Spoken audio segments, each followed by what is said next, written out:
Thank you all the outstanding speakers, panelists, and attendees. We are blessed to celebrate 6th International Yoga Webinar, and Dr. Dhar is a co-hosting with me, and I'll be introducing Dr. Mokshraj. He will be presenting to us 2 mantras to initiate this, to facilitate this event. So Dr. Mokshraj is serving as a teacher of yoga and Indian culture. He teaches Hindi and Sanskrit at Embassy of India, Washington, D.C. for more than 2 years. He has been a supporter and co-organizer of this event. Today, Dr. Mokshraj will be inaugurating and blessing this event with a prayer, Vedic mantras. Dr. Mokshraj. सर्वेभ्यो नमः, नमस्ते। मैं क्योंकि आप सभी लोग mute करेंगे लेकिन मेरी आवाज आप सुन रहे हैं। मुकुंद जी, धर, नारायण जी, नरेश जी और सभी मेरे वरिष्ठ साथीगण, विशेष रूप से डॉक्टर बनोदा जी की धर्म पत्नी सीता जी अगर इस कॉन्फ्रेंस में हैं तो मैं सबको अपना अभिवादन व्यक्त करता हूं। और सबसे पहले हम अग्निदेव जो हमारे आर्यों की परंपरा का, संस्कृति का एक सबसे अहम देव है और जिसके तृप्ति के लिए, जिसके प्रसन्नता के लिए हम यज्ञ, याग, हवन, दीपदान और स्रोत और गृह्य, स्मार्त अनेक प्रकार के विधान करते हैं। सर्वप्रथम अग्निदेव को स्मरण करते हैं। डॉक्टर बनोदा जब थे तो हम जॉन हॉपकिंस यूनिवर्सिटी में मैंने देखा है कि वो भी दीप प्रज्वलित कर इस कार्यक्रम को आरंभ करते थे। उस परंपरा को नरेश चंद जी ने आगे बढ़ाया। आप साधुवाद के पात्र हैं। आंखें कोमलता से बंद रखकर हाथ जोड़ें और परमपिता परमात्मा ही अग्निदेव है, वो ज्ञान स्वरूप परमात्मा है, प्रकाशमयी है। इस भावना के साथ अपने हृदय में और सब और सर्वत्र व्याप्त विभु परमात्मा को, जो अग्नि सोमात्मकम जगत के रूप में प्रसिद्ध है, उसका ध्यान करेंगे। ओम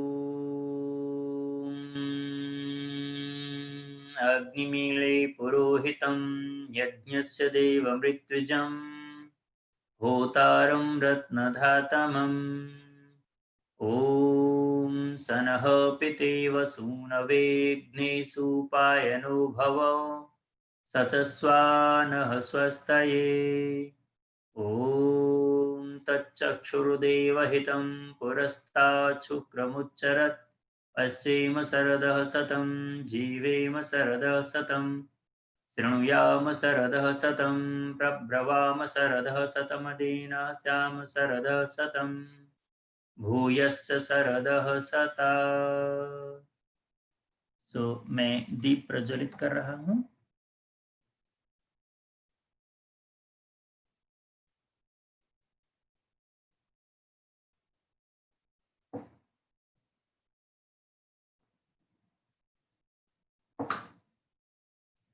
आप सभी के मध्य में।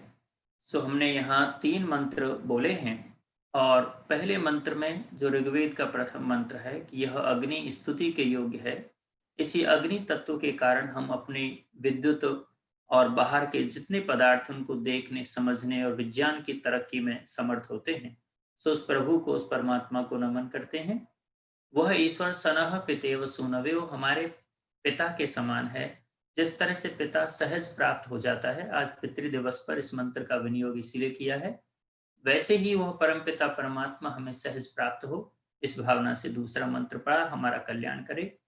हम लोग 100 वर्ष तक अच्छा देखें, सुने, जाने और 100 वर्ष तक जिए, अधीन रहकर जिए। किसी की पराधीनता हम न स्वीकार करें। स्वतंत्र रहकर, आजाद रहकर, स्वावलंबी रहकर, आत्मनिर्भर रहकर, अधीनता के साथ अपना जीवन मंगलमय ढंग से पूरा कर सकें। इस भावना के साथ ये मंत्रों को पढ़ा गया और उस ईश्वर के विषय में कहा, त्वम ही न पिता वसु त्वम माता शतक्रतु बहुविथ अधाते सुम्नमी महे। वो परम पिता परमात्मा जो कृपालु है, दयालु है, वही माँ है, वही पिता है। इस पितृत्व दिवस के अवसर पर मैं सभी को हृदय से बहुत बहुत बधाइयां ज्ञापित करता हूँ। विशेष रूप से वरिष्ठ जो सदस्य यहाँ पर उपस्थित हैं इस वेबिनार में, उन सभी को, और भारतीय राजदूतावास की ओर से आपके इस कॉन्फ्रेंस की सफलता की शुभकामनाएं व्यक्त करता हूं। धन्यवाद, नमस्ते। Thank you, Dr. Mokshraj, for blessing this event and all of us on Father's Day. Your blessings are very well accepted, and thank you so much. And now, Dr. Sandy is going to honor my friend who passed away last year, and well, he was the initiator of this program, and within collaboration with the Indian Embassy, and we are continuing his legacy. We are blessed to continue it. And Sandy has been part of this team for last 6 years. So Sandy, please go ahead and honor my friend and my colleague and a scientist and a initiator of this program. Would you put up the presentation versus having me share?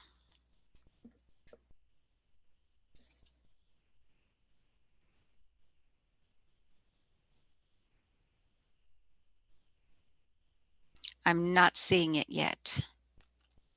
No, I did not. Okay. You have it.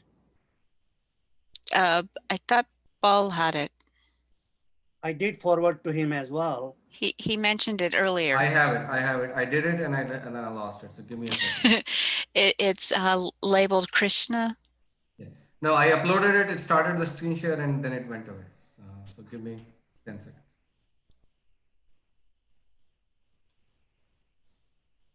Content.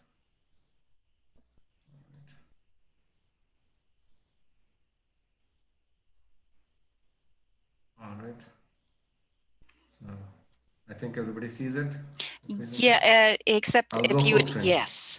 Slideshow, please. Yes. So Dr. Krishna Bhatta was born in April the 10th, 1951, and he actually died this past March the 30th after suffering from a long time with cancer. Sita Gupta, who is also on this panel, it was his wife for many years. And Dr. Gupta Bhatta had his PhD in zoology and with a public postgraduate degree in international law, public health administration, constitutional law, and public administration. Next slide. If you start the next one, then it'll go automatically to a yes. So 1997, Dr. Bhatta came to the United States, worked at Uniformed Services University for Health Sciences, where he studied hepatitis C. And he also was a very great member of the Embassy of India and served as ambassador and director of Genoma Ayurveda for the St. Laurent Institute. Dr. Banda was also the past president for the India Cultural Co-Coordination Committee in DC and served as the co-founder of the India-US Brain Trust to help build relationships between the United States and India. Dr. Krishna was very passionate about yoga and Ayurveda, and really when the Prime Minister Modi ji started the International Yoga Day in 2015, Dr. Banda Krishna organized this event. And here's some pictures from this event. But he really wanted this event to be a collaboration to help provide the community with an awareness of the science behind yoga, and through practice and awareness of yoga to build a mind-body connection. And he helped really to educate others. And we really would like to keep his light shining through this event with the fact that Krishna had quick wit, he had an infectious smile, was very welcoming to absolutely everyone around him, and his presence will be missed this year from being being here. So I want to thank everyone for taking this moment to honor him. Thank you.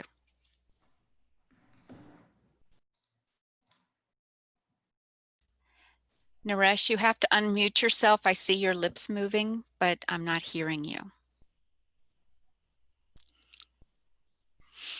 All right. There. So I'm going to request the Dr. Narayanan, who is the Executive Director of Life in Yoga, to open this meeting, scientific webinar, with words of from Dr. Narayan. Then I'll introduce the next speaker, which Dr. Narayan will be the next speaker too. Namaste, everyone. I guess thanks to Dr. Naresh Chand, all this program got arranged. I have nothing much to say other than about Life in Yoga. We are a research organization, a nonprofit organization that had tried to stay core to the tradition of yoga. Most of the world knows yoga from postures and breathing exercises. However, these are considered 10% of the essence of yoga. The higher elements of yoga go into the area that goes beyond the body. And we have done extensive work on that. And Life in Yoga Institute has been very successful in curing autoimmune conditions, several incurable conditions. And that is the reason today we are present in many parts of the United States, carried on by local volunteers in so many places. So today's presentation will give you a sense of how far yoga is applicable. So I will leave that for you to judge at the end of this. So I'll just stop over here and give it right back to you, Naresh. Well, it's my great pleasure and honor to introduce the first speaker of this scientific session, who is Dr. Rajan Narayan. He is a world-recognized yoga scientist and authority in measured yoga therapy and yoga sutras. He's the executive director of Life in Yoga Institute. He has been serving community for more than 30 years.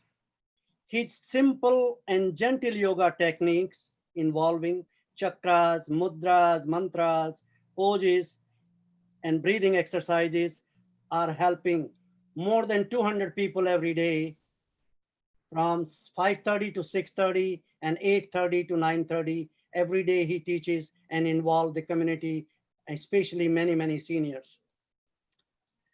He is serving seniors in USA, India, and Mexico every day.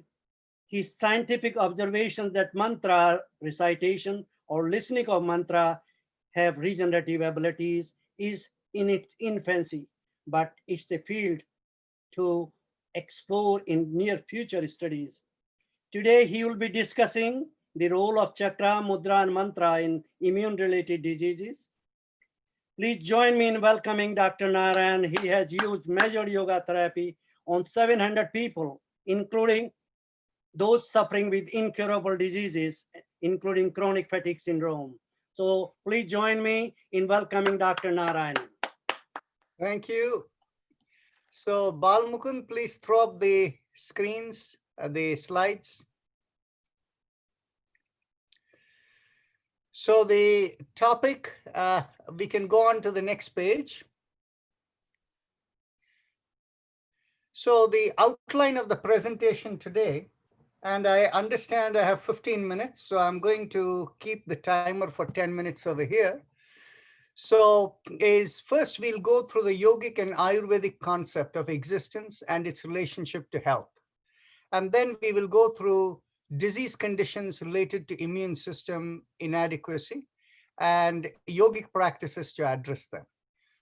Now, one thing I will say upfront, the view of the yoga and traditional medicine systems, which includes Ayurveda, Chinese medicine, at any form of traditional medicine system around the world, is our essential entity is electromagnetic in nature. When the electromagnetism, the body stops, a person becomes brain dead. You can have the tissues, you can have the person on a heart-lung machine, and you can have all the biochemicals moving through the body. But on the other hand, loss of electromagnetism creates death. So now the electromagnetism that is also communicating information, and the roughly 70 trillion cells or so that we have in the body, that includes all the gut organisms that are there. Now, all of them together have come together, and they are communicating with each other to function as this one whole body. And if this communication is disrupted, then in which case, as a result, some parts of the body go in a different way rather than a cooperative way, and that's what causes illnesses. This is the rough essence of how the yogic Ayurvedic concepts deal with it. Of course, today we are in a state of science where we have ability to measure them through electrophotonic imaging, and we'll go into that in a few moments. So let's go to the next slide. The next slide here you have is the yogic and Ayurvedic concept, and all traditional medicine concepts is what you see as the gross or physical entity. Behind that is the electromagnetic communication within the body.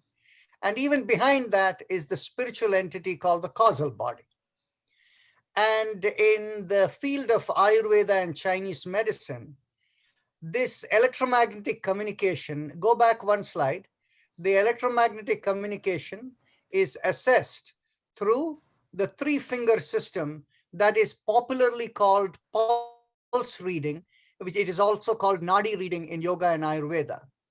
Now we can go to the next slide, and this is also captured through electrophotonic imaging. And what is electrophotonic imaging? It is literally putting our 10 fingers one at a time into a little box where your fingertips are sitting in the middle of an electromagnetic field. And the biomagnetism that is flowing through the fingers, interacting with the electromagnet, throws out the loose electrons, and you capture it as photons for the 10 fingers. Now, based on the Chinese acupuncture system of where biomeridians are flowing through, we are able to assess which organ systems are affected. There is something else which is very unique to traditional medicine systems that modern medicine does not recognize. There is an understanding that the left side of the body connected with the right brain that we know from modern medicine as the creative brain is considered the adaptive system of the body, or adaptive system of every organ system. And the right side of every organ system, which is connected with the left brain as we understand from modern medicine understanding, is the logical side. And this is considered the maintenance system. So many of you are aware, coming from the traditions you come from, we are always told when we interact with people or give or take, we always do it with the right hand. And nobody ever asks, why the right, why not the left? So this is the traditional medicine system. All external interactions happen with the right hand. And when the right hand being the external, you can think of it as the epigenetic factors, and the left hand as your innate sense or your genes. When you combine the two, what unfolds at every moment of our living is our gene expression profile. So that is the way in which for us to understand and connect it with modern medicine. Next slide, please. So the yoga Ayurveda connection with modern medicine can be understood as follows. The electromagnetic communication works with 5 functionalities of the body and is mapped relative to Ayurvedic terminology as follows. People always hear about prana, meaning vitality, which is the energy management of the system. The next one you see is apana, and often people who are involved in the Ayurvedic and Indian system, they recognize the 5 pranas as they call it. The apana is the communications, electromagnetic communication into muscle tissue. Vyana is the communication in the endocrine system through fluid and blood circulation. Udana is the communication into the immune system. And the samana is the gene expression. So this is how we understand the communication aspect of all of them. Let's go next screen, please. Now we come to the disease conditions related to immune system that is commonly associated with immune system, but some of them not so common and not fully recognized. Of course, everybody understands cancer is a disruption of the immune system, Sjogren's disease, Crohn's, even rheumatoid arthritis and psoriasis.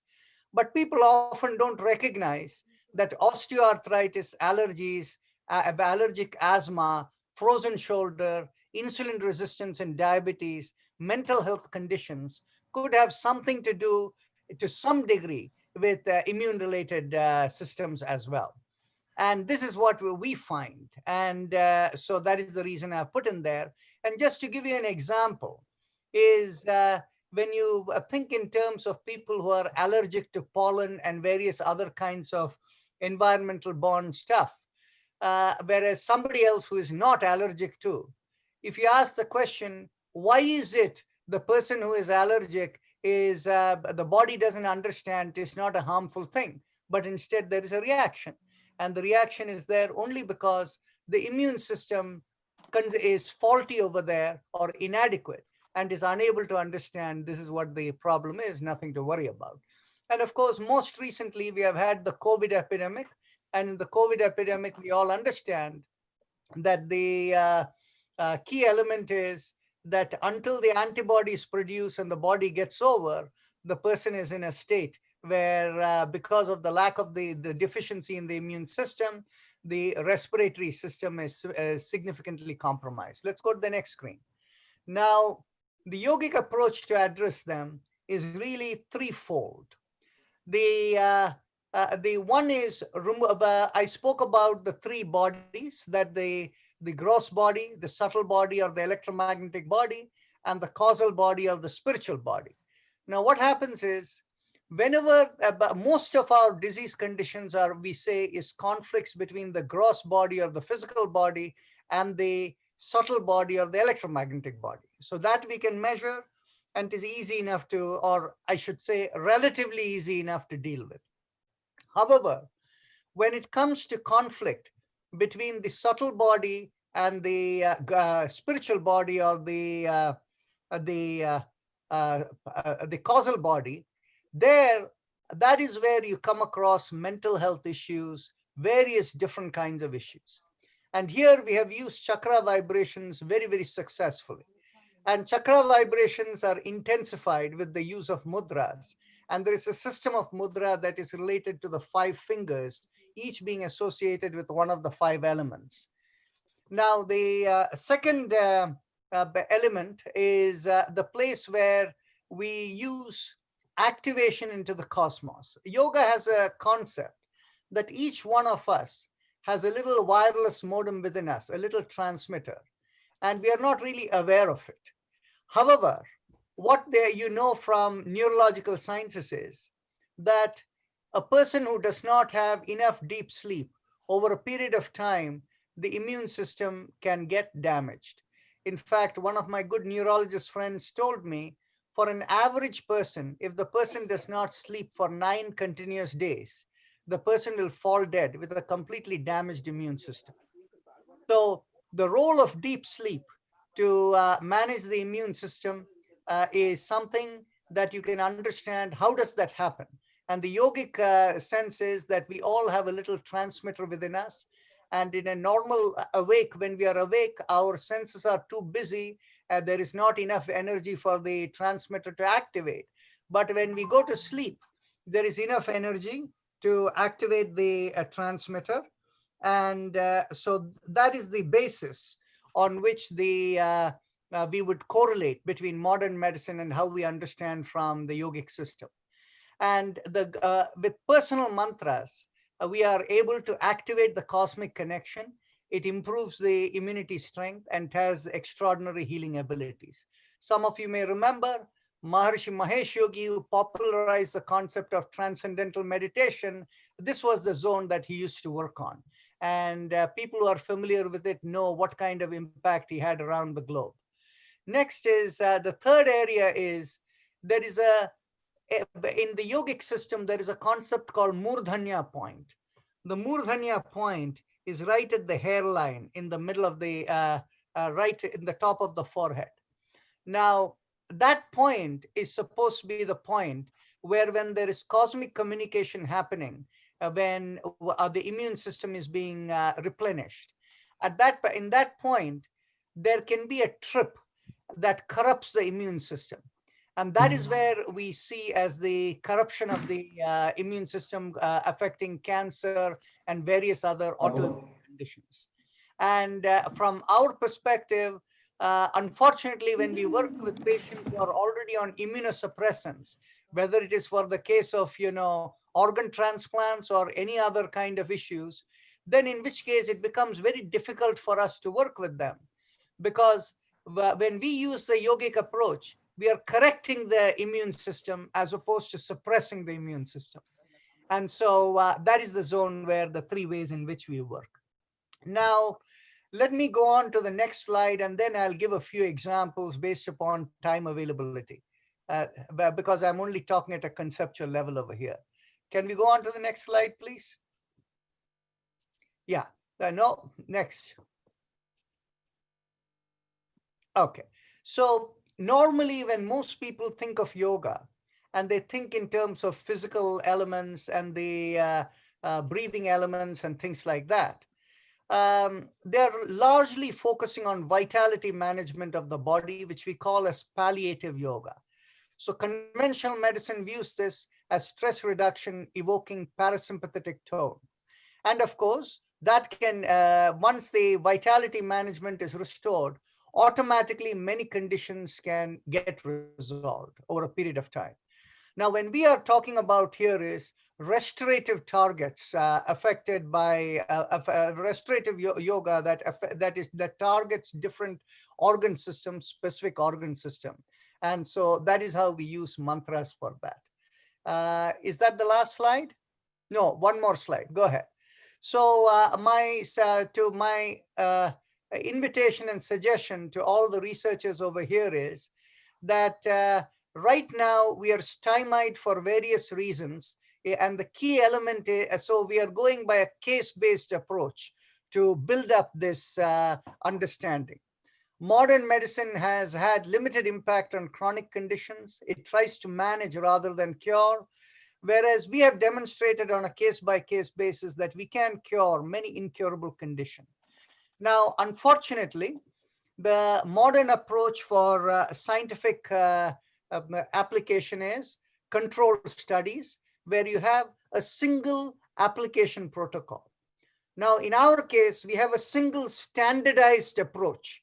However, because we measure the communication, for us, when we apply with the single standardized approach, there will be individual variations for each person. Modern medicine looks at the symptoms that are present in the physical body, whereas the yogic system looks at the underlying cause.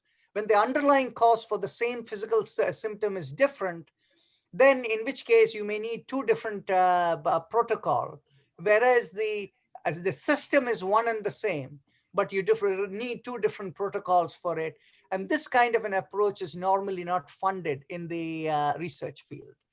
I'm getting out of time, so I'll stop here. But if there is a minute or so available, I will give you a few cases. How is the time? Well, time.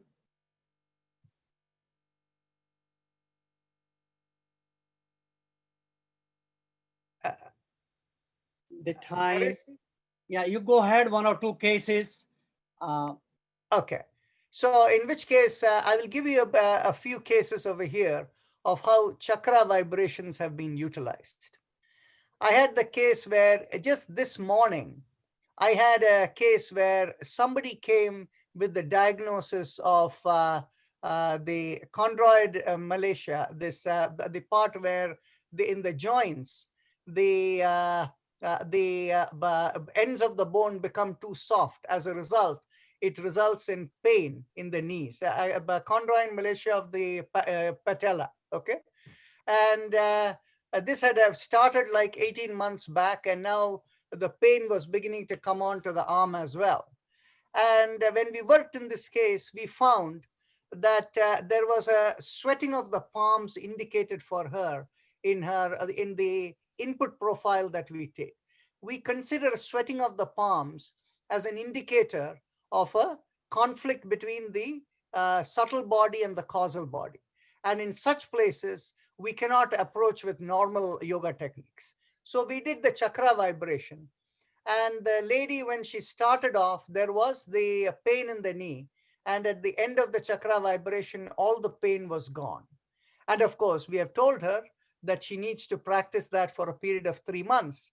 And then neuroplasticity would build in and it would take care of it. Now, this is not the first case I have seen. I have seen a wife of a physician from Louisiana when I was in Houston in our clinic over there, who had come, and this lady had pain all over the body. And she was on a lot of medications for many, many conditions. This morning's patient was not on any medication. And that patient, actually, this lady from Louisiana, she required chakra vibrations in many, many times. And in one sitting, all her pain was gone. So you can, it is kind of mind-boggling and it looks like magic. I haven't explained the system to you, but the chakra vibrations, this is how the kind of thing that it works. Similarly, of course, we have dealt with cases where allergies are involved. Actually, I am the standing example over here. I used to I used to have allergic asthma for about many, many decades. And then in the past, probably 10 years, I have been away from all medications, but I used to carry with me a rescue inhaler if I ever needed it. And the past 5 years, I have never ever needed a rescue inhaler or anything like that. And so, and the allergic things that I'm sensitive to, I'm not as sensitive as before, but I could still be allergic. And but being completely free. Now we are working right now with some people who have insulin resistance. And we are using it with a yoga protocol. And the initial indicators are we can reverse diabetes for people who have insulin resistance. So these are the kinds of places where with mantras, this kind of thing is possible. We have also seen the case of people who have cardiac health issues. With mantras, we are able to reverse conditions that require surgery. And one case that we had in Houston was this person was recommended for mitral valve regurgitation, like about 40% regurgitation of the mitral valve. And the cardiologist, being a friend in whose clinic I also work with patients there. So the cardiologist told the patient, this is one thing yoga cannot solve. You will need surgery. And he said, I'll send you to the topmost surgeon in the US to do the minimally invasive surgery with the idea of clamping from outside the heart to reshape the mitral valve, actually reshape the annulus of the mitral valve. So the annulus was the one which they found had warped because of previous heart attacks and these scar tissues having formed over there. So, and we had 7 weeks time before he went to the appointment to the surgeon. 7 weeks later, he goes over there, the surgeon does MRI and they look at it and they find you have 7% regurgitation of the mitral valve. This is kind of mild, you can go home. So this is the effect of the mantra. With that, I will close right over here. Thank you. Thank you, Dr. Narayan. Thank you for giving such a broad overview. Thanks a lot. We'll be having a question answer session a little later when all the speakers are done with their talks. So I'm the next speaker, I believe, and my co-host will be introducing me. Go ahead, Valmukan. Right. Thank you, Nareshji. Thank you, Nareshji, for actually organizing all this. This is amazing, and this is a great bunch of people that we have assembled here, and it's a great tradition we are following. So Dr. Naresh Chand is a retired R&D pharmacologist, MS and PhD. He has been developing and teaching Dr. Gupta's Aquatic Yoga for chronic pain for more than 35 years. He's observing and earning the art and science of gentle yoga at Life in Yoga Institute for slowing and reversing biological aging. Today, he will share some of his latest Ayurvedic and yogic experiences for slowing biological aging. Dr. Chand learns by serving and interacting with others. He can be reached at nareshchand1@gmail.com. Could you please start my slides and I can forward them accordingly? Thank you, Dr. Dhar. Please give me a second to upload. Thank you.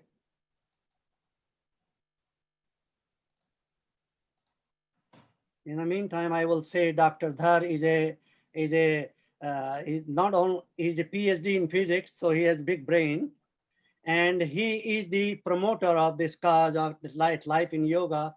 Through him, his efforts, Dr. Narayan can serve 200, 300 people every day, and he will be having a session at 5:30 today. At 8:30 again, another session. So today he will be spending most of his time teaching yoga. So can Ayurveda and yoga slow biological aging? You heard from Dr. Narayan already. The answer is yes. Could you give me the authority to forward myself? Okay. So the next slide is, this is this is given by my grandchild. He made it, mind, body, and cosmic connections. He sometimes come and sit with me when Dr. Narayan is giving sessions. So it's very good that he has blessed me with this one slide. Next slide, please. Control is with you. I'm not able to forward it. Let me take that back. All right. Okay. So what are the significant causes of biological aging? It's dysregulation of thought, genes, epigenetic factors, the programs we have inherited or added through this lifetime.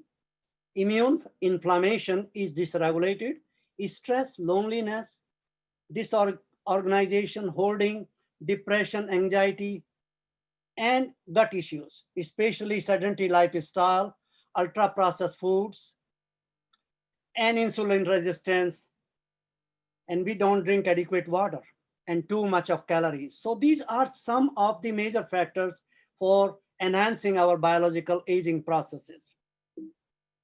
Next slide, please.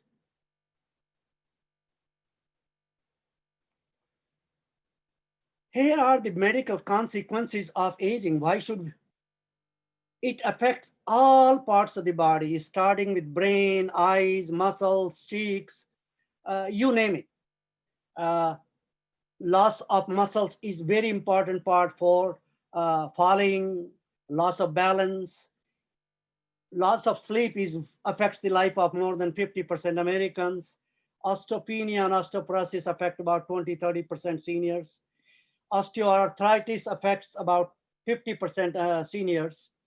So there are many, many systems, and they're invisible most of the time. We can feel that we are having loss of eyesight, but its aging is taking place on daily basis. But next slide, please. Why worry about aging? We are going to die. We are born and we will die. Well, there is a reason for human suffering. When people suffer, you suffer. Whether you're a family member or not, whole community and society suffers. This is unsustainable healthcare cost. Good news is that Ayurveda and yoga can help us to slow or reverse biological aging. Next slide, please. Can Ayurveda and yoga slow biological aging? Next slide tells you yes. Let's go. Yes, yoga can. And here is an example of my role models, my teacher and his mom. His mom is 92, and the son looks like, for last 25 years I have known him, he has been looking the same way. So his yoga is helping him to stop aging, in my opinion. Next slide, please. About the mom on previous slide, I was supposed to say she spent 3 hours on yoga practice, 90 minutes with Dr. Narayan every evening, and 90 minutes in the morning. So if you want to reverse, live longer and healthier, follow Dr. Narayan's mom, and you will be slowing aging processes. And this talk is motivational talk. So please forgive me if I'm making a encouraging statements about it. So there are preventive medicine. Yoga and Ayurveda can be palliative care, and it has potential for therapy as well. Next slide, please. Dr. Narayan has already discussed some of it, so I'm not going to give too much emphasis on it. He says that improve the cosmic connection, inner peace, inner connections, and cosmic connections to improve the general well-being of the body. He utilizes 5 or 6 techniques every day, and my 2 cents into this slide is adhere to it. The adherence to the practice of yoga and meditation and compliance with it too is important. Long-term commitment and daily practice is so important. Life in Yoga, you can see lots of videos from Dr. Narayan at Life in Yoga or Life in Yoga website. Next slide, please. The mantras. This is a fascinating field. For last 16 months, I have been learning a lot of time and energy in learning about mantra and mudras with Dr. Narayan. And we will come back to it a little later on our testimonial part of it, if time will permit. Simple mantras can repair valves, failing heart, the people who are refused. Mr. Mahajan is there attending this session. These mantras are doing unbelievable task in improving, but mantras have a specific mantra for a specific person. Sometimes general applications are there, but sometimes this is a specific mantra for specific people. So every mantra will not do everything for whatever we want to achieve. So that's why this nadi measurement with photogenic biowell techniques is the key to judge what is wrong with our systems. Next, please. Palliative care, I made a 20-minute presentation last year. It is a specialized system, which is a healthcare system which provide the serious illnesses in hospital, nursing homes, and assisted facilities. Yes, these people, this is focused on relief of symptoms and stress in this class of people. Goal is to improve their quality of life of the patient and the caregivers. Next, please. Yoga has been practiced for ancient times in India, but yoga therapy is a relatively emerging field as I see it. There is a need for more palliative care providers, board certified or Life in Yoga certified gentle yoga providers. We can serve the community better if there are more trained people. Next slide, please. Here is a review article from Dr. Deshpande in 2018. He has summarized it in these 5 words. That yoga practice improves sleep quality, mood, reduces the stress, improve physical symptoms, and improve the overall quality of life. It acts by enhancing the mind, body, and soul connection. Next slide, please. Dr. Narayan uses this spine alignment. I called it mild whole body tune-up. It's a 20-minute session, and it does miracles. It can be done 2 or 3 times a day to optimize if you have arthritis, joint mobilization, breathing, and mantras. Next slide, please. Here is a mantra for osteoarthritis. I'm not going to read it. It will be there on YouTube. You can download these presentations, practice it, and share your experiences with Life in Yoga or with me. Next slide, please. I have been involved into this technique, which is known as Dr. Gupta's Aquatic Yoga for chronic pain. for last 35 years. I come from a Gupta family, so I wanted to honor them with this name. And Dr. Sanjay Gupta at NIH about 5 years ago, he activated my brain that I should do something beyond call of my responsibility at NIH. So this is a simple technique. You go in jacuzzi for a minute, you move the part which is affected by arthritis or frozen shoulder or neck pain.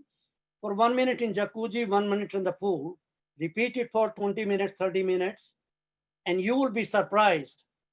Within 2 or 3 days, 60, 70% people say it has enormous impact on their life. So this is something you can try. You can, deep breathing is part of it, this session too, but it's a slow range of motion of the affected joint. 1 minute in the pool, 1 minute in jacuzzi, and 1 minute in the pool. It's starting with jacuzzi, ending with pool, and see if it works for you. It may be activating stem cells because it seems to repair the joints. So I'm very impressed with the profound testimonials. One testimonial, if time will permit, Dr. Kumar will be reading that. Next slide, please. Can yoga help in improving sleep? Definitely, it helped me when I retired. I am having lots of problem with my sleep. Next slide, please.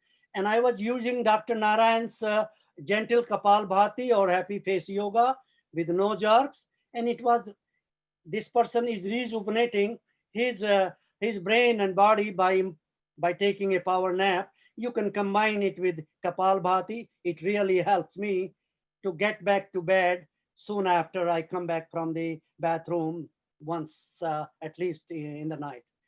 Next slide, please. So 1 to 5 minute session of Kapalbhati or happy face yoga will help people to return to sleep after sleep disruption in the middle of the night. Next slide, please.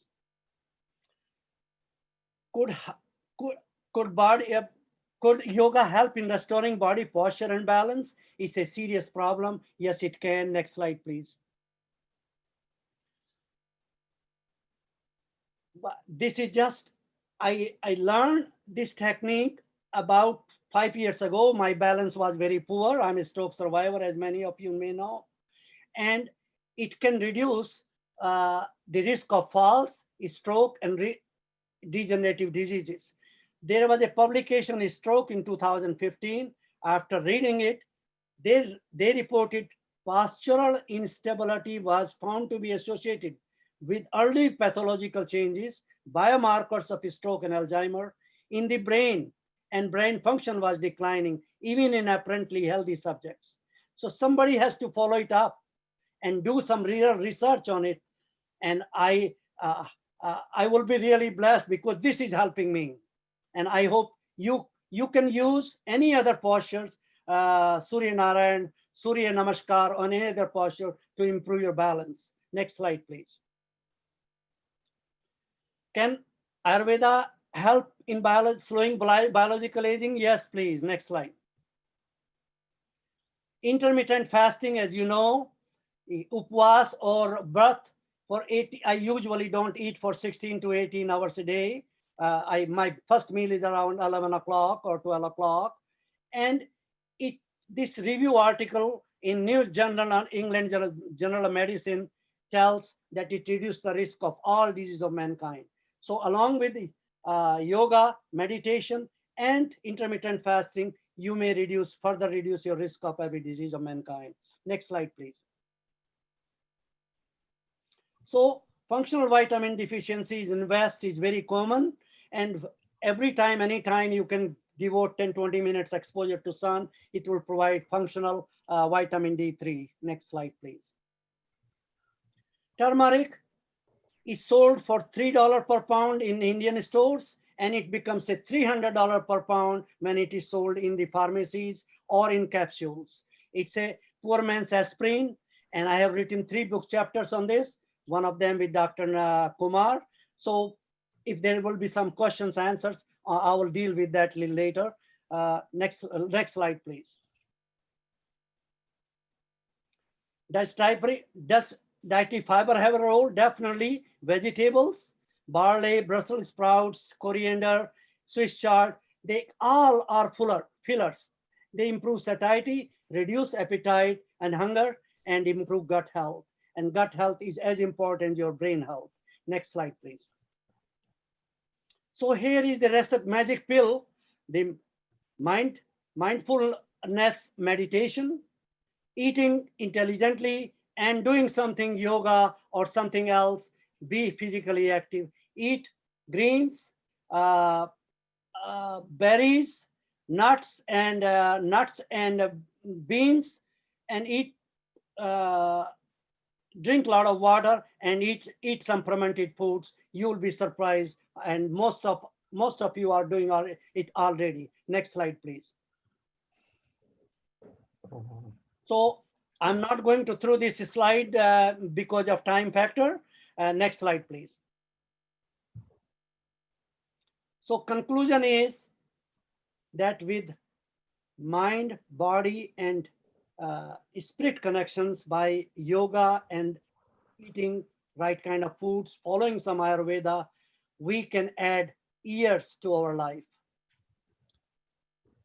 And it can help in biological slowing of the biological aging by all these processes I talked, Dr. Narayan talked, and all three next outstanding yogis will give a better perspective on this subject of yoga for health and for slowing biological aging. Thank you so much for all the attendees and all the speakers. Thank you for your blessings to make this event successful. Thank you. Very nice. So I will be introducing Dr. Vardhan.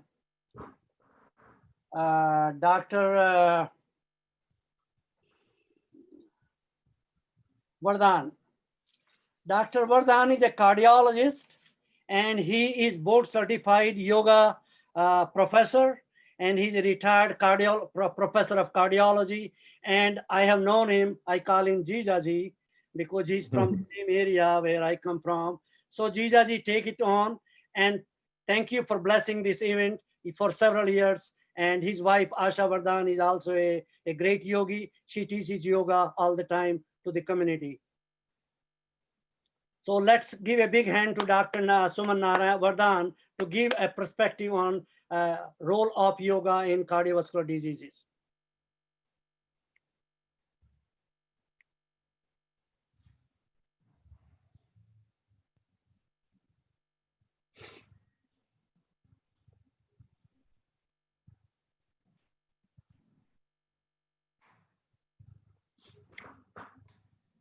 Nareshji, you are on mute. Unmute. Dr. Vardhan, please unmute yourself and start your presentation. Thank you so much. I'm muting myself. Could Srijit help or Balmukund help them? Well, they'll have to unmute at their level, but I've asked them to unmute. Okay, thank you. If they may having difficulty, then I can go to Dr. Salman.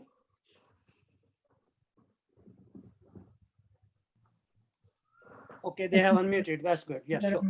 That's good. All right, let me share the screen. Please. Thank you. Hello, Yes, are you able to hear me? yes, perfectly. Oh, Go ahead. thank you so very kindly unmuting me. Our subject today is yoga in modern medicine when we take care of patients with heart diseases.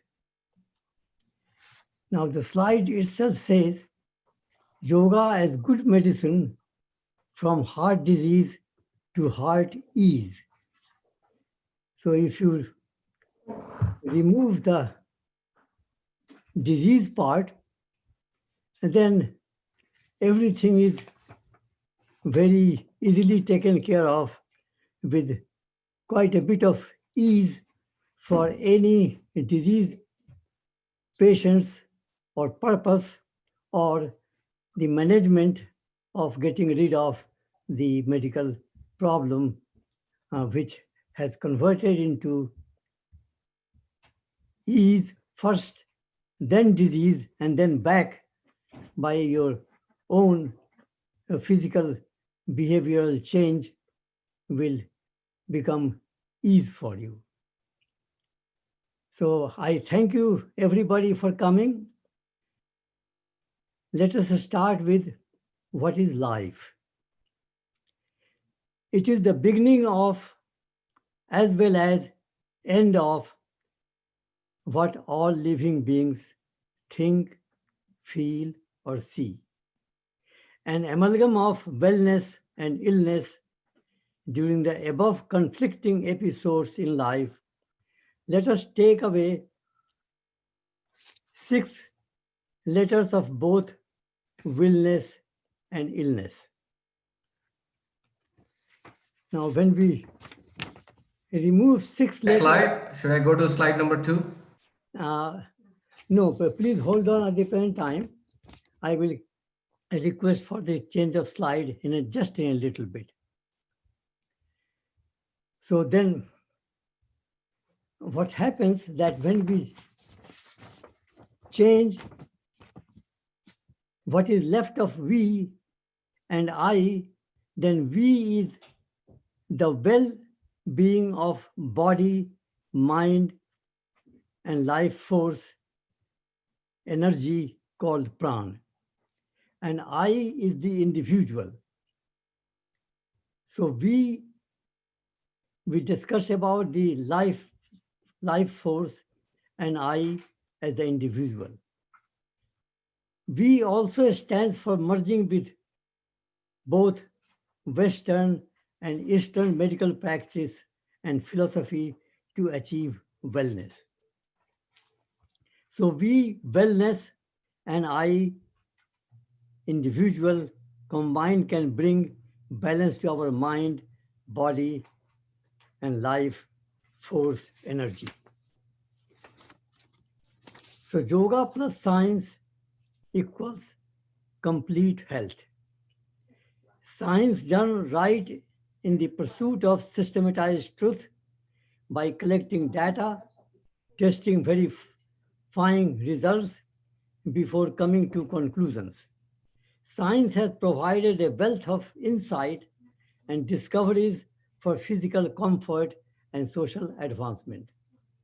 The breakthrough presented in medical science, including pharmacogenetics, is helping to increase longevity globally. By complementing these with age-old practice of yoga, one can turn the human body into pharmaceutical plant, churning out tailored hormones and nerve impulses that heal, cure, improve mood, induce sleep, and even lower cholesterol. So please go to the next slide.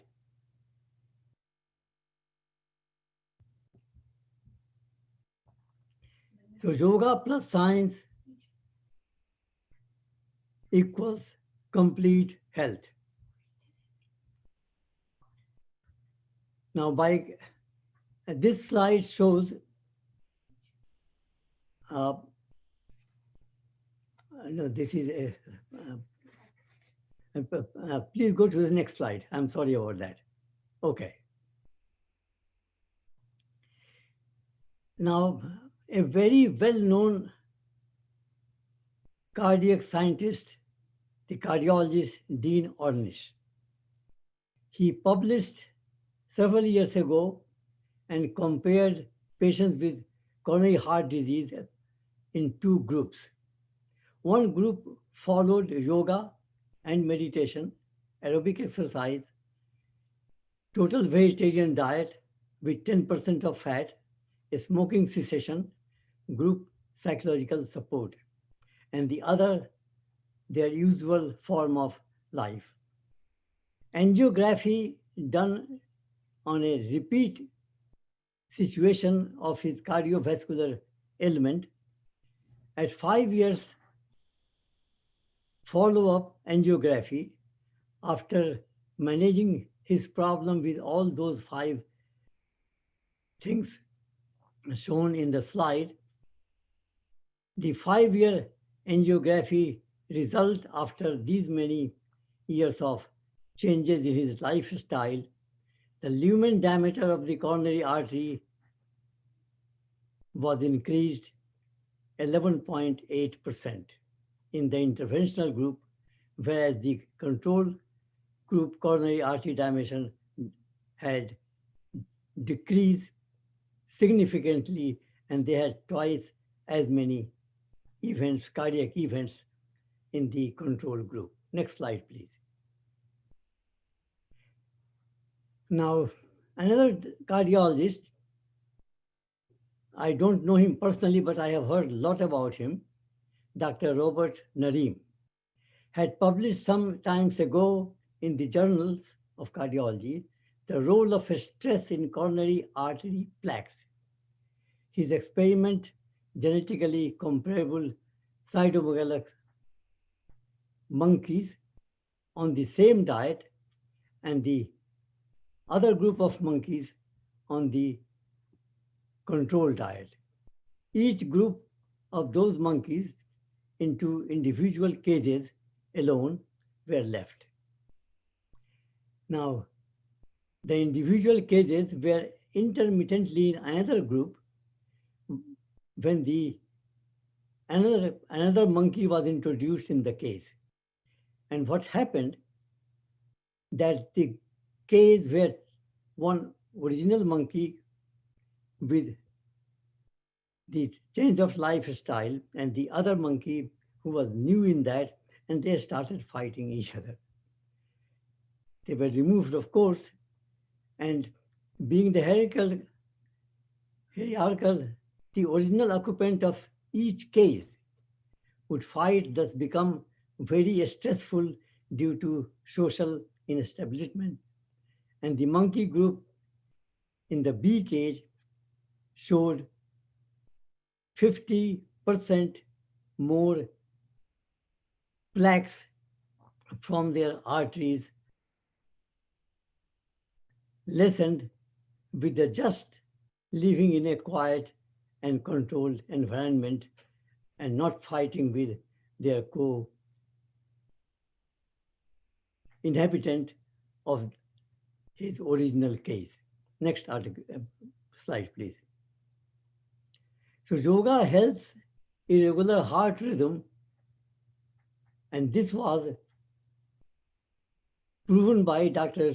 Lucky Reddy, who reported the control of atrial fibrillation by yoga practice in journal publication of American Journal of Cardiology. Just by yogic practice, his patients did not require medicine, and just the traditional yogic practice cured the irregular heartbeat in Dr. Lucky Reddy patients. Next one, please. Now, impact of yoga on medical students' health. In Canada, McGill University, 14 medical students participated in a 6-week yoga intervention trial. And just for 14 weeks of yoga, the group of students reported improvement in the overall health, perceived stress, depressive symptoms following just 14 days of intervention. No other changes in their lifestyle was included, except they participated in the regular yogic kriya every day for 16 weeks. Next one, please. Now, various asanas are also helpful in controlling the heart condition reducing the disease status and preventing further damage to the heart rhythm or even heart muscle in general. Now, Chandra Namaskar, moon salutation, Vyayam, asanas, pranayam, and dhyan mudra, they were helpful in chest opening poses and improve collateral vessels of the coronary artery, and hip opening poses to control emotion and joint conditions in these patients. Next one, please. Now, yoga asanas for hypertension and heart disease. The several asanas have been described here, and Dr. Narayanan would be able to teach you all very quickly once you meet him. The Tadasana, Trikonasana, Paschim, Namaskar, Adh, May Asana, Vikramasana, Vajrasana, Savasana, Yog Kriya, etc. All these asanas, if done regularly, one will be able to prevent, not only prevent, but also decrease the heart disease if they are, from which they are suffering from. Next one, please. Now, this is almost a concluding slide by our very well-renowned cardiologist, Dr. Dilip Sarkar, who himself has been a cardiac surgeon and developed a very acute heart attack, and then he had to have surgery, and then he went into yogic practice, not only for himself, but also for the community. And at the present time, he is a well-recognized cardiologist. He is also president of the International Association of Yoga Therapy. He is chairman of board of the Life in Yoga Institute, and he's a very well-known cardiologist. Nowadays, he does not take any medicine for his heart condition, and his heart condition has improved quite a bit. However, very recently he had another heart surgery, but he continues to be without any medication at the present time and practices yoga, not only practices, but also teaches. And he is a very successful cardiac surgeon originally, and later on a yogic cardiovascular surgeon who has cured himself with the yogic practice. Of course, he had another heart attack, but that also at the present time is very well under control with his practice of yoga on a very regular and sustained basis. Thank you, Dr. Vardhan, for outstanding presentation. Let's give a big hand to Dr. Vardhan. Sumanji, just one correction. Dr. Marsha Billis will be presenting today. She is the current chair of the board of Life in Yoga Institute. Oh, I see. Okay. Well, I didn't know that. Yeah. You have kept things hiding from me. So next 3 speakers will be introduced by the co-host, Dr. Dhar. Please take it on. Thank you, Naresh. So let me introduce Dr. Selvan. And so Dr. Selvan is an established scientist in the area of cancer immunotherapy with many notable peer-reviewed publications.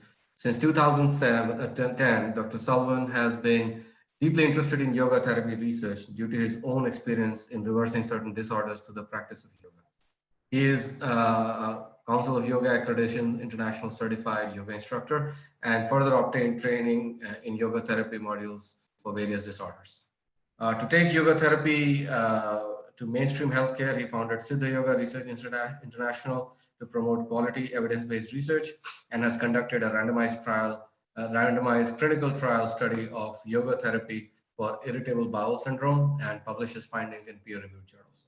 He has special interest in reversing certain ailments through immunomodulation, rejuvenation, and regeneration using integrated health practices. Let me open the presentation from Dr. Selvin. 30 seconds, yes.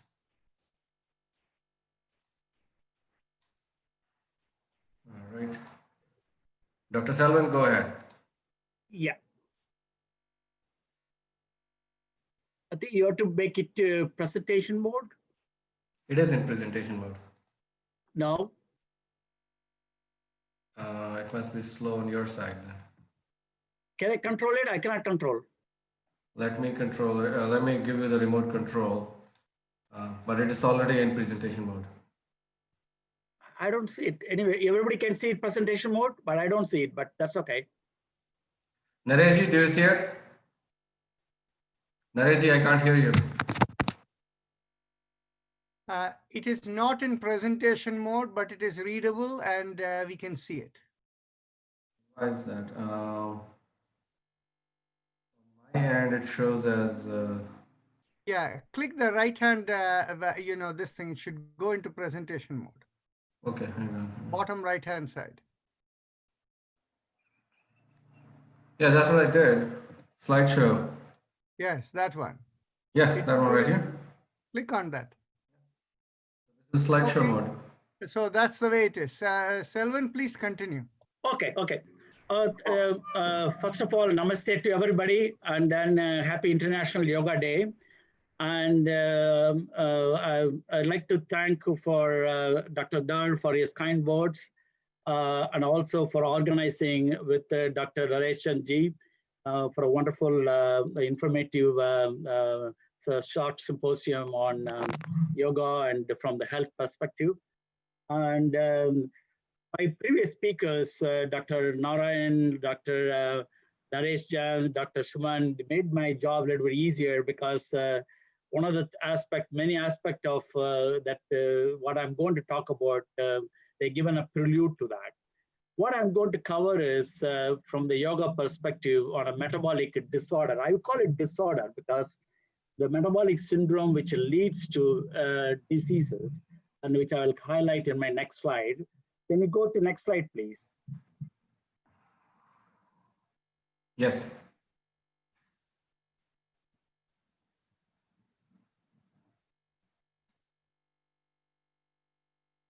Yeah, metabolic diseases. Do you see it?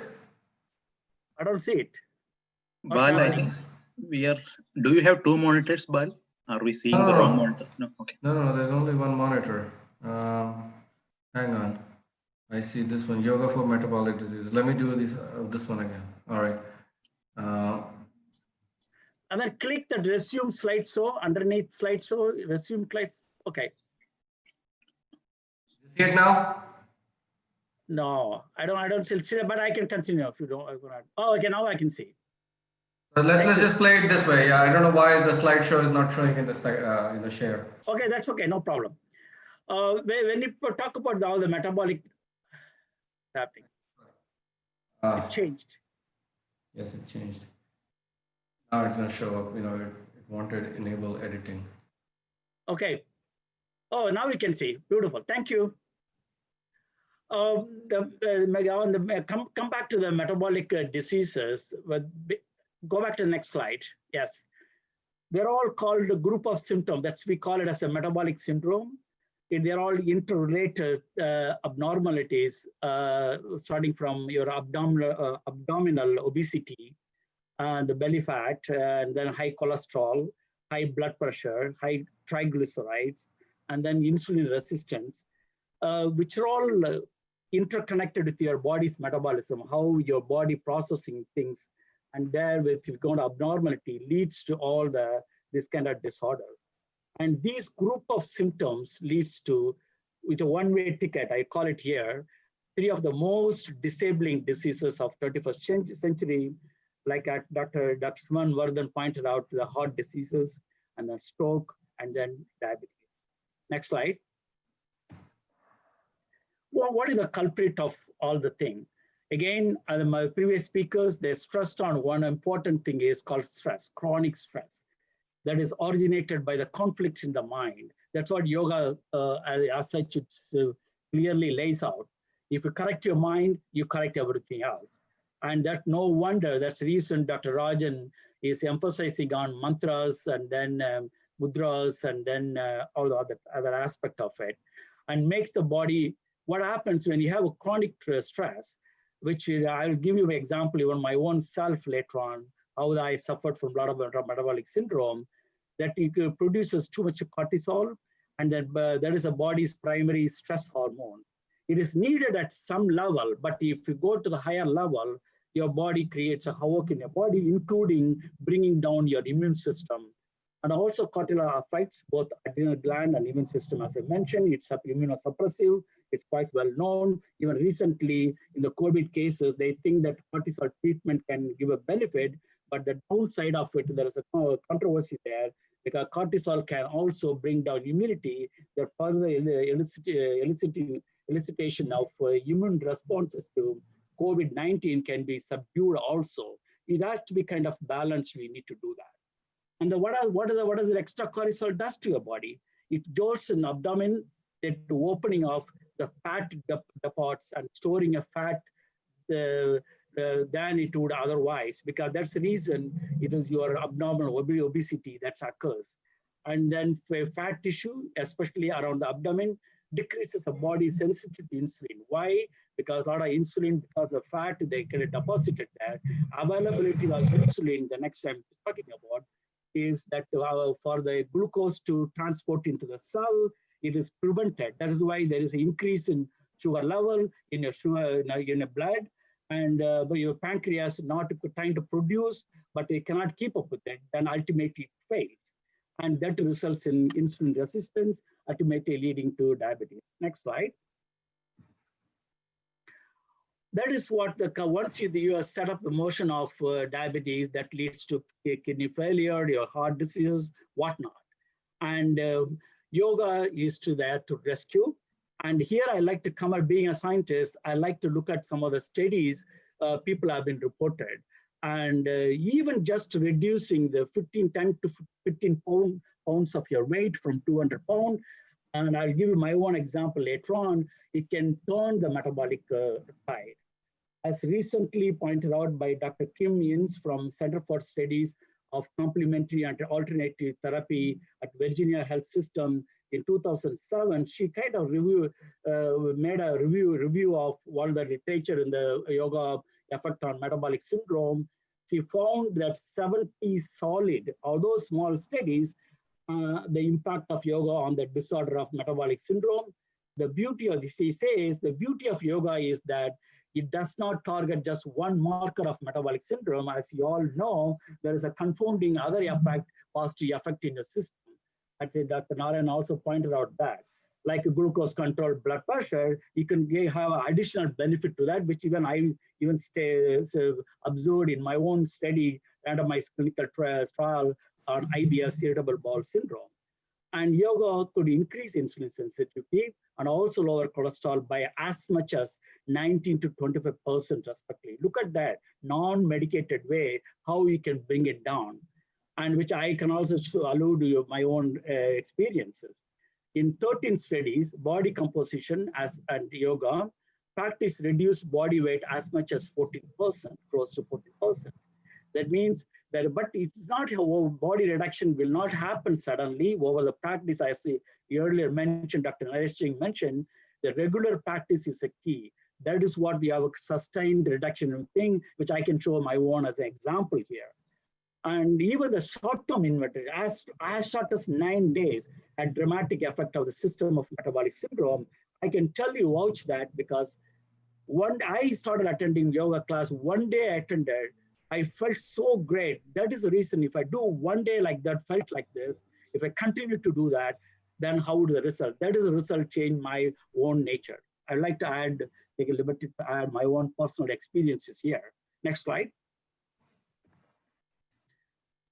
Then yoga by reducing the stress. That is what from high sympathetic drive to parasympathetic response, that's called relaxation response, automatically puts less weight on your belly. I think Dr. Rajan time and again emphasized this one during his practices. I think that one has to keep in mind, reducing, we cannot get away from the stress, but we have to learn to manage it, how to reduce it. That is a way. It is like a lotus flower. Lotus flower lives in a dirty pond, but it remains not affected. But we are going to get away with the stress and challenges, but we learn to manage it. What is the answer here? It is a yogic way living is answer to that. And yoga allows the body to enter deep sleep. Again, the restful state, sleep, again, Nareshji mentioned clearly, that is the sleep is important, restful state is important, that stops the agitation in a body, even in a cell, allowing to repair itself. That is why proper sleep is very important. And I think Naresh Chandi shared his own personal experience, how he overcome some of the practices guided by Dr. Narayanan, like using Kapalabhati and then Ujjayi practices. Next slide. These are some of the references. Some of you interested, the slides will be, I think, Dr. Balmohan Darji will be sharing. This is some of the studies if you want to look at it, and that's want to highlight here. Next slide. This is, I will just take an opportunity to share with you because we are talking about metabolic syndrome. Let me share some of the way I have overcome. Next slide. Next slide, please. And the far left, no, previous one, please. And the far left, that is a 2009. I used to be a soccer player, karate man, slim guy. When I came to this country, I was really in a good shape. I didn't have time to show all the pictures I have. When I was in a worse shape, I was close to death. That is 2009, June. Look at the roly-poly nature of myself with my youngest daughter. Then I started my yoga in December 2009. You can see the transformation even within a year, a little bit transformation. You can see with my close pet collie, which is no more with me. She's very close to me. Next slide. Look at this is to 20 May. My daughter graduated as a MD and from Jefferson. Look at my state here, fully transformed through yoga. And next slide. What is the? I'll show you what are the things I overcome. As Dr. Narayanan mentioned, I had several years of bronchitis. When I was at Duke, people thought I have a TB. I used to cough all the time, tusk tightness, all the thing. Many, many years, for almost 10 years. I had a diabetes 8.4, A1C, imagine it could be 6. Hypertension, I used to get a headache. I used to never have a headache.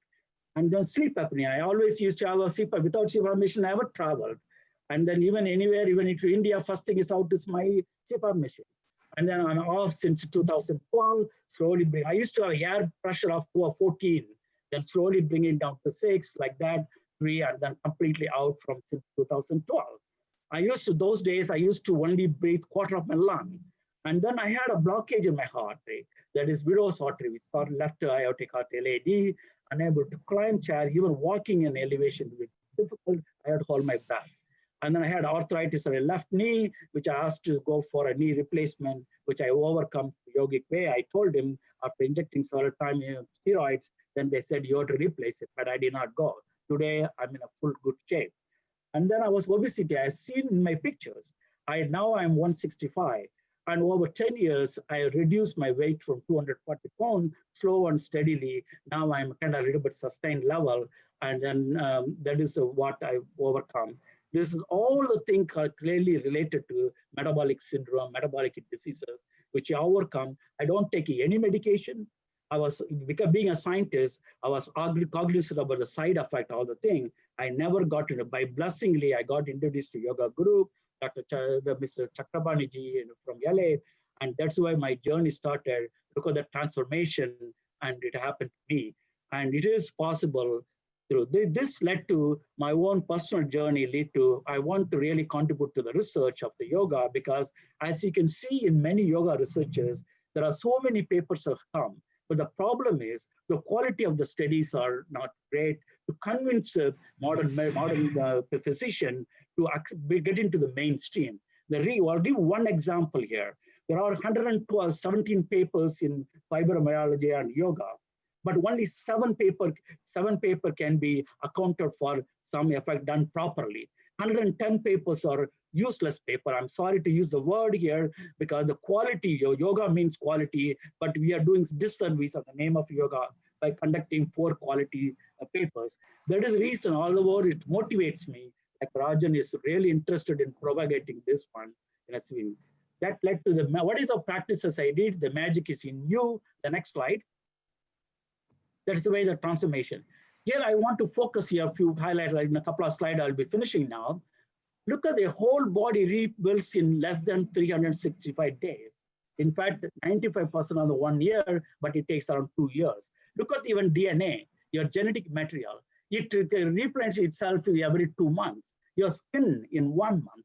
Liver regenerates in 6 weeks. Stomach in 5 days. Look at that, because it's actively regenerating. Brain, you think it's static. It is not static. In 1 year, you rebuilds itself. Blood, 4 months. That's the reason we do A1C 3 months. And then bone, whole new set of skeleton in 3 months. And yoga and diet, that's the 2 things I used in my life, or the way to continual rebuilding and normalization of disorder. This is what even Dr. Racing was mentioning, clearly emphasizing that. That is a practice led to what I am now. Next slide. And this by the concept of the basic, I think I don't want to allude much here, but the practices which I incorporate in my practices within even my studies, were covering the panchakosas, which I think many of the earlier speakers covered, the who we are at a difficult level, the physical life force and mind and intellect and bliss, which is called Annamaya, Pranamaya, Manonmaya, Vijnanamaya, Anandamaya Kosha.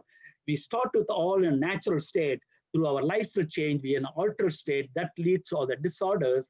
Then yogic way is a remedy, how it can correct each one, correct how asanas can correct the body at various loosening practices, relaxes your posture, then slow down the breath is important, which you can see how Narayana and every session is emphasizing multiple balance pranayama practices. Then at the mind level, again using mantras or meditation, all the things are going to happen, and then it leads to notional corrections, and then it leads to action and relaxation, everything. You can see when you done Anand conducts the classes, he always emphasizes, do it in a relaxed way. Don't exert too much. I think follow that teachings, you really harvest the full benefit of the yoga. Next slide. Next slide then. I'm finished almost. That led to, I conducted a randomized conducted. One of the importance of study, you can look at this paper, I'm not going to dwell much. I conducted on, next slide please. On most of the participants are a Hispanic population. If you do an Indian population, people argue they're already primed with yoga. What benefit you're showing is may not be valid. This is a study conducted on primarily on the Hispanic population. They are yoga naive people, and the slide will be shared. And I was a principal investigator trial. It's a lot of effort was involved. You can understand all the things when you go through the paper. Complete detail I given a yoga module and the results of all the studies I given. We did a long to start term like 12 weeks and also long-term follow-up, even with 1 week practices, how we can bring a benefit to the, once you kick off the benefit, even small practices which can really sustain the benefit with you. With that, next slide. And thank you for allowing me the opportunity to share some of my personal journey as well as my passion for the research. And then some of the thing, one of the thing I'm fascinated with joining in hand with Dr. Narayanan is promoting a quality research so that the more acceptance of yoga as a mainstream therapy can happen.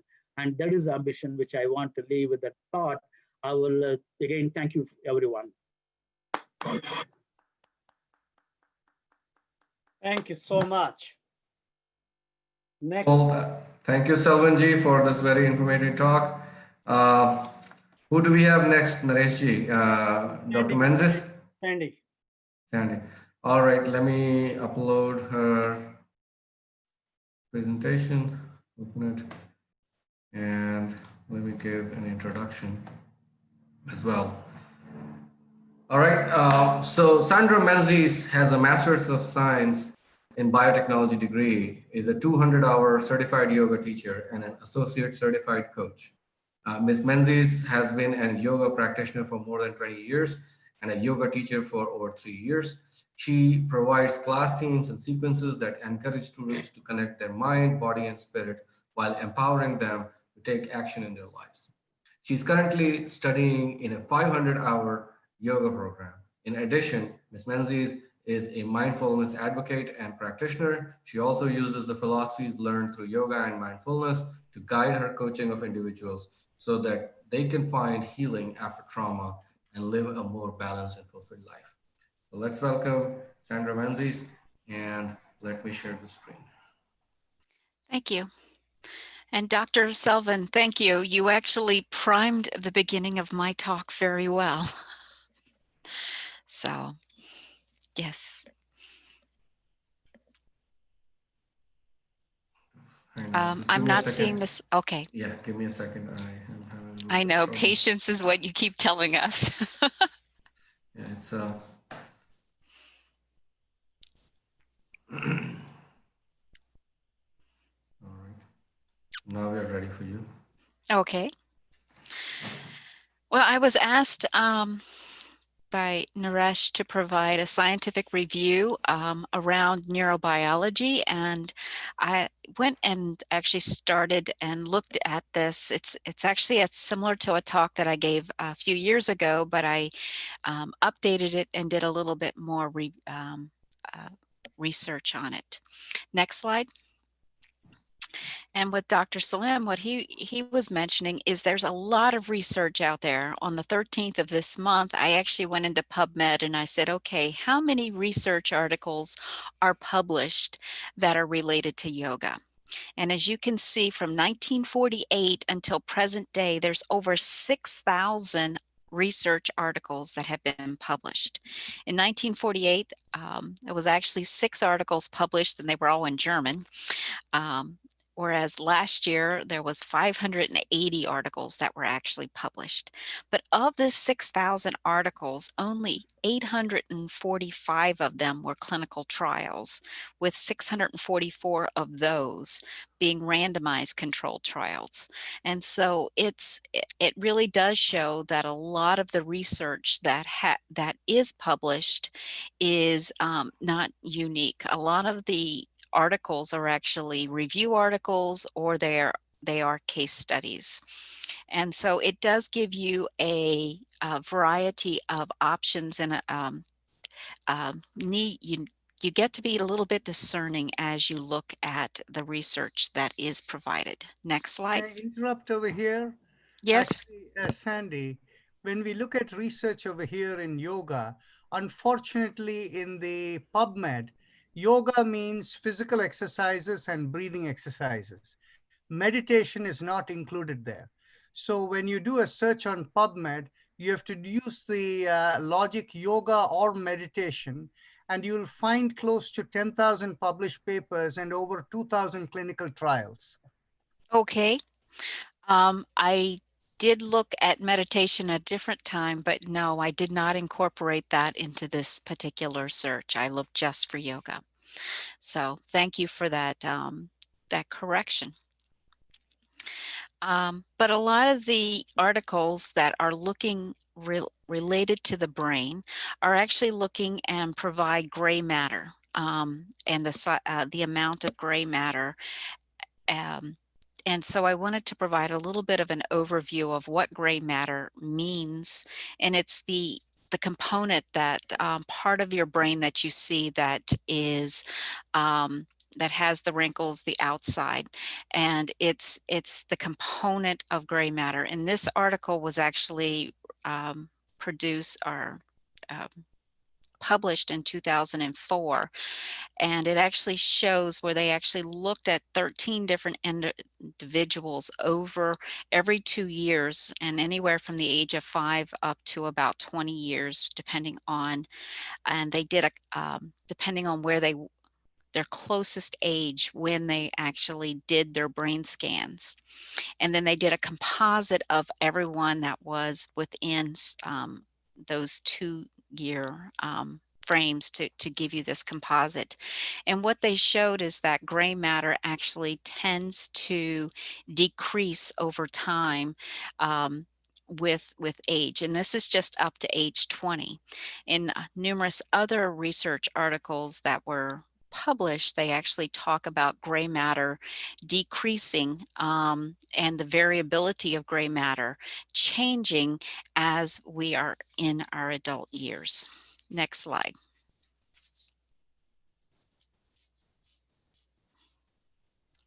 So when you think about the brain and the different components of the brain, the frontal lobe is actually where you get a lot of your cognitive functions, and this is where you can control your voluntary movement.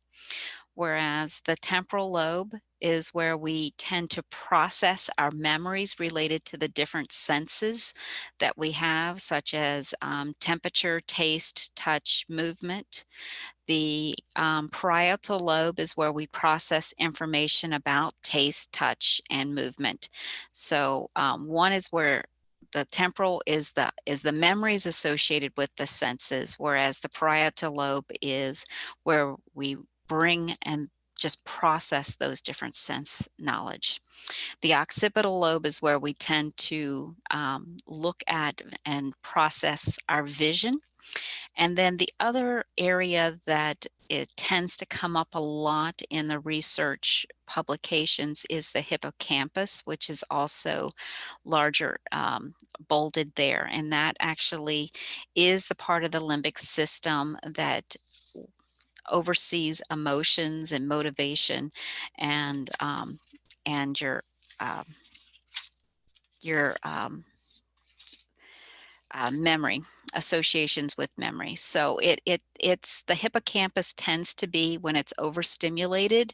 That's when you tend to overreact to situations, and so getting that to decrease actually helps with stress reduction and responsiveness when you are stressed out. So that is sort of an overview of the major portions of the brain related to some of the research articles. And what I was finding is that there's actually a fair number of research articles looking at the brain and its ability. And there's a concept called neuroplasticity, which is the ability of the brain to grow in size and to change as a result of stimulations, breath work or pranayama, focusing on our movements and thinking in a way that challenges us. So that spiritual growth, that finding questions and being able to answer those questions can stimulate our brain and the gray matter development. And so from research articles, I'm looking at, I found a nice review article from Goth on the yoga effects on brain health, which actually summarizes and reviews research articles from 2009 until 2019 and actually summarizing them. The biggest indicator that is used in these articles tend to be the gray matter component and whether or not they increase or decrease in size and components. And so from this research, it actually showed that our brains can develop flexibility over time. And so that adage that you can't teach an old dog new tricks has been disputed by the fact that our brains can learn and change as we challenge it in new and different ways. Can you go to the next slide, please? Now, Velamure in 2015 actually talked about the neuroprotective effects of a yoga practice in the frontiers of human neuroscience. And in this article, he actually talked about the dose-dependent relationship between the years of a yoga practice and the brain structures among those different practitioners. And what they found is that you actually ended up with cortical thickness, so that the thickness of the brain, increase gray matter volume, and not just the volume of your gray matter, but also having it to be more dense and more able to cognitively reflect back on memories, helping with your vision, your ability to to move around, coming up with the right words. So this has been this was an interesting article to read, to see the fact that our brains can grow, and with the challenges that we put on them. Next slide. So some of the takeaways that I wanted to just bring forth is that individuals who want to support your brain health should have a regular exercise program. Schaefer in 2015, actually in the Frontiers of Psychology, actually wrote an article on the neuroplasticity of the brain, and it actually talks about in there that regular practice of exercise that challenges the body stimulates the ability of the brain to have more flexibility. And then incorporating meditation, prayer, mindfulness, breath work daily. And in this, which I didn't incorporate on this slide, which many of you have brought up today, is that ability to challenge your mind in its thinking or its spiritual growth. So answering those deeper questions in your life.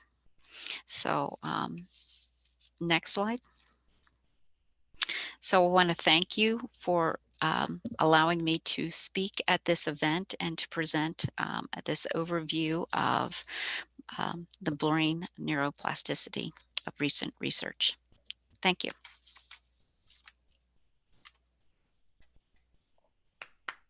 Andy. Thank you. And all right, so Nareshi, should we go next to Dr. Marsha Billis?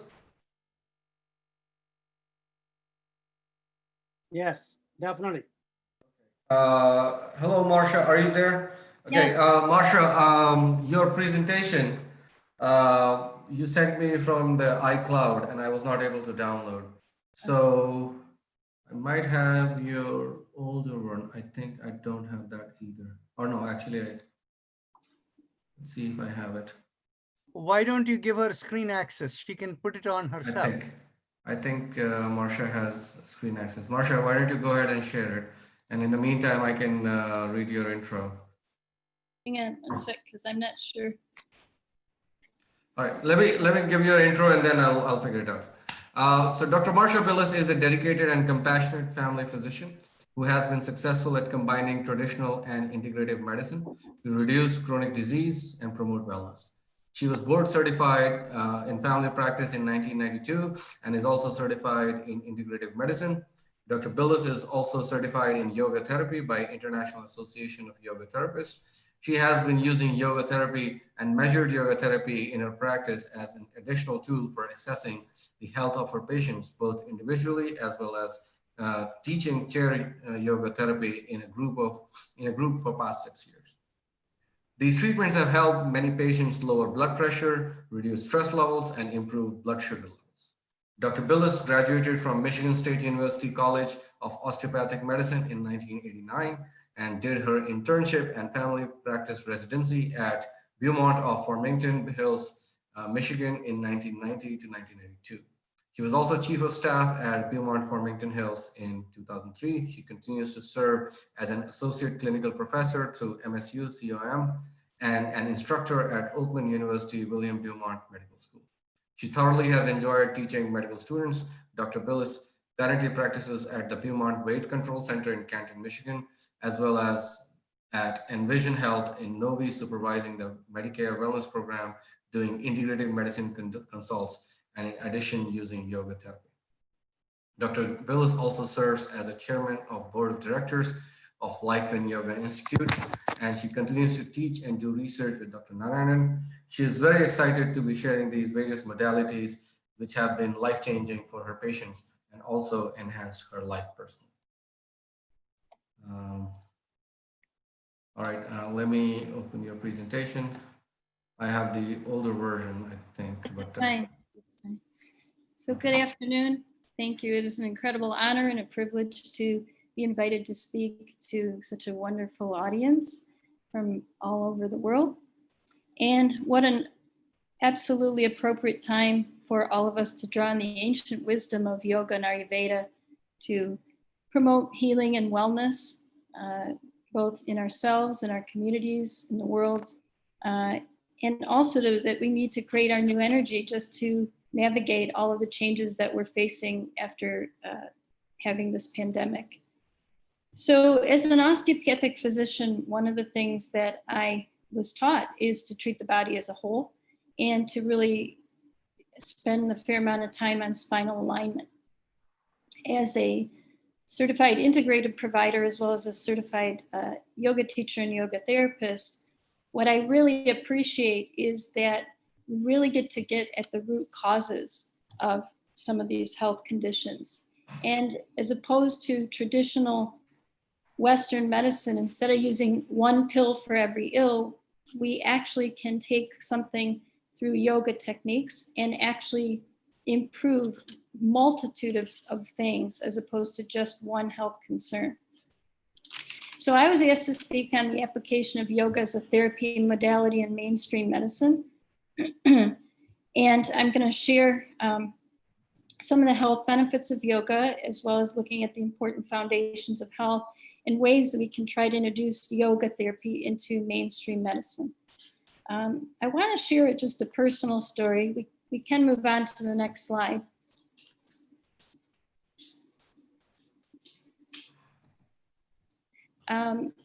And I'm going to just share a personal story because one, we all know that the definition, Sanskrit definition of yoga is to yoke or to focus on one in union. And I really feel that's so incredibly important right now, because if we have the ability to teach people self-awareness and self-care and surround and that breath and movement with awareness through continual practice, what it then does is it creates the ability for us as community and as people in the world to share that inner peace and that world peace collectively, sort of that collective consciousness. And I really think that's how we can use yoga in an incredibly amazing way to include the mind, body, and spirit. But the personal story that I want to share is, interestingly enough, I, prior to 2010, actually had a fear of yoga myself. And my fear was I didn't really know enough about it, but I didn't believe that I could do some of the intricate poses. So although I was very athletic, I was not terribly flexible. And I ultimately committed to going to a slow flow yoga class. I truly enjoyed it. And in 2014, I met up with another yoga teacher who specifically said to me, "You must meet Dr. Narayan." And that introduction in May of 2014 really changed my life, changed the life of many of my patients. I feel it's such a privilege to know that Life in Yoga has been at the forefront of bringing yoga therapy into mainstream medicine, because they offered a CME certified course to teach physicians, physicians and clinical professionals how to understand yoga and bring it into practice. So after 3 days of this wonderful program, I found myself going back into my own practice and immediately initiating many of the techniques that I had learned. And what was so amazing is with some of these simple techniques, I was getting immediate responses from patients in blood pressure reductions and in relaxation, and even helping people with grieving. And it just became sort of a part of my practice since that time to incorporate that. We go to the next slide. The reason that I bring that up is because this article that was in the International Journal of Yoga in 2011 shares what are some of the therapeutic effects of yoga and the ability to increase a quality of life. I think the better opportunity, what I found is, instead of just reading this article, is to ask an individual, if I could provide you with something that could promote an improvement in your breathing, your heart function, enhance your muscle strength, reduce your stress, reduce depression and anxiety, help relieve your chronic pain, enhance your sleep, improve your overall quality of life and well-being, and make you more calm, self-aware, give you more energy. Would you be interested in that? And of course, the answer is sure. Tell me what I have to do.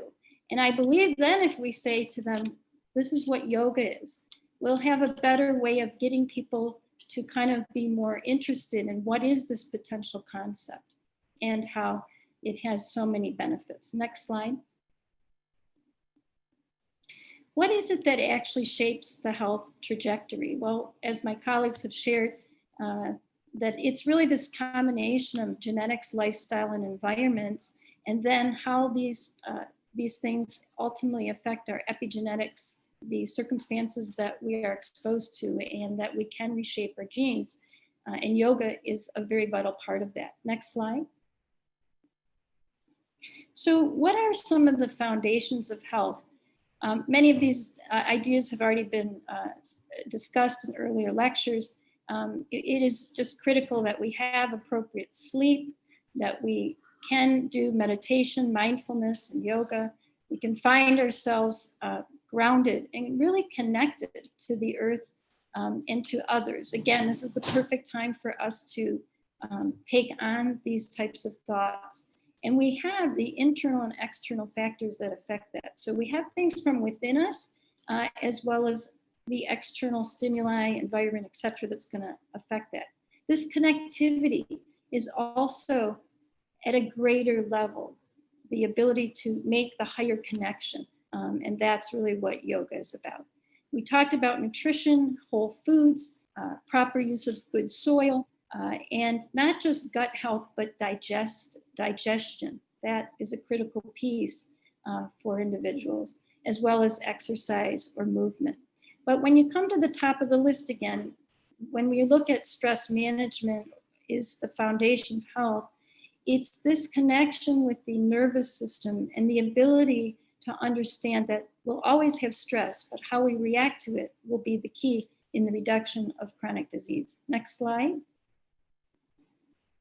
So this is one of my favorite slides. I think it sums everything up, because every one of the health conditions that each of us has spent talking about in the last couple hours, everything from diabetes, heart disease, cancer, osteoporosis, osteoarthritis, they are really all similar forms of inflammation. They're just presented in different parts of the body.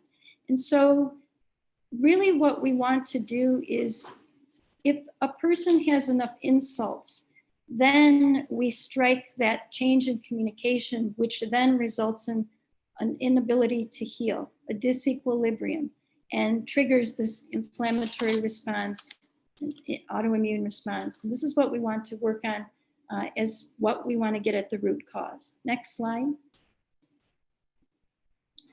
So one of the things that I really want to emphasize is that, again, the population's perception of doing yoga is often just that sense of going to a studio and lying on a mat and doing asanas and pranayama and learning a little bit of meditation. But we're looking at it from another perspective, which is what are the benefits that come from being, that you take with you when you leave your mat.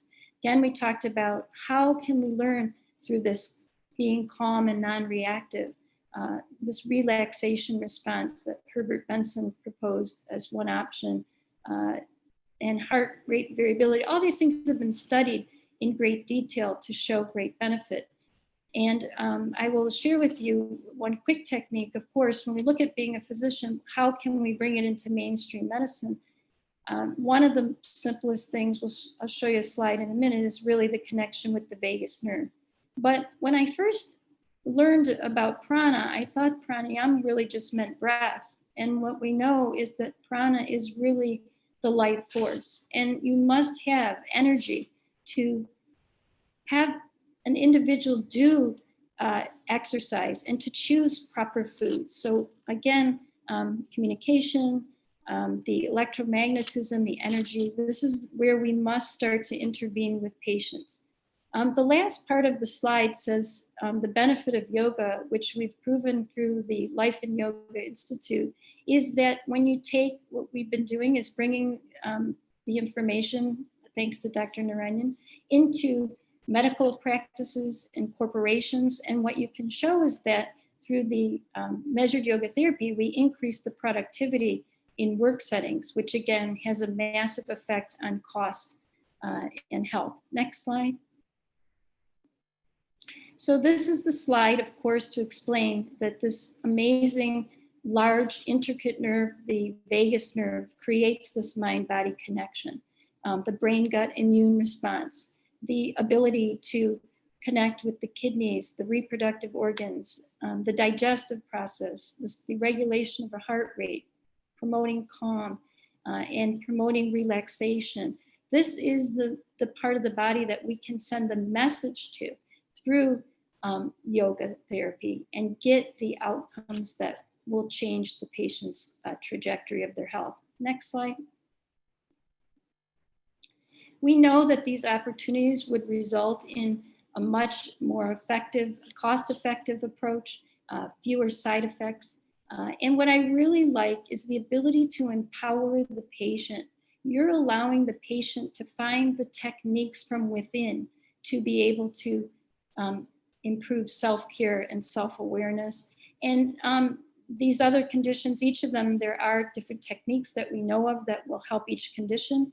But just as one quick example, in the United States, with the opioid epidemic, and there's a whole subset of the population suffering from pain management, and we are absolutely in desperate need of coming up with alternatives.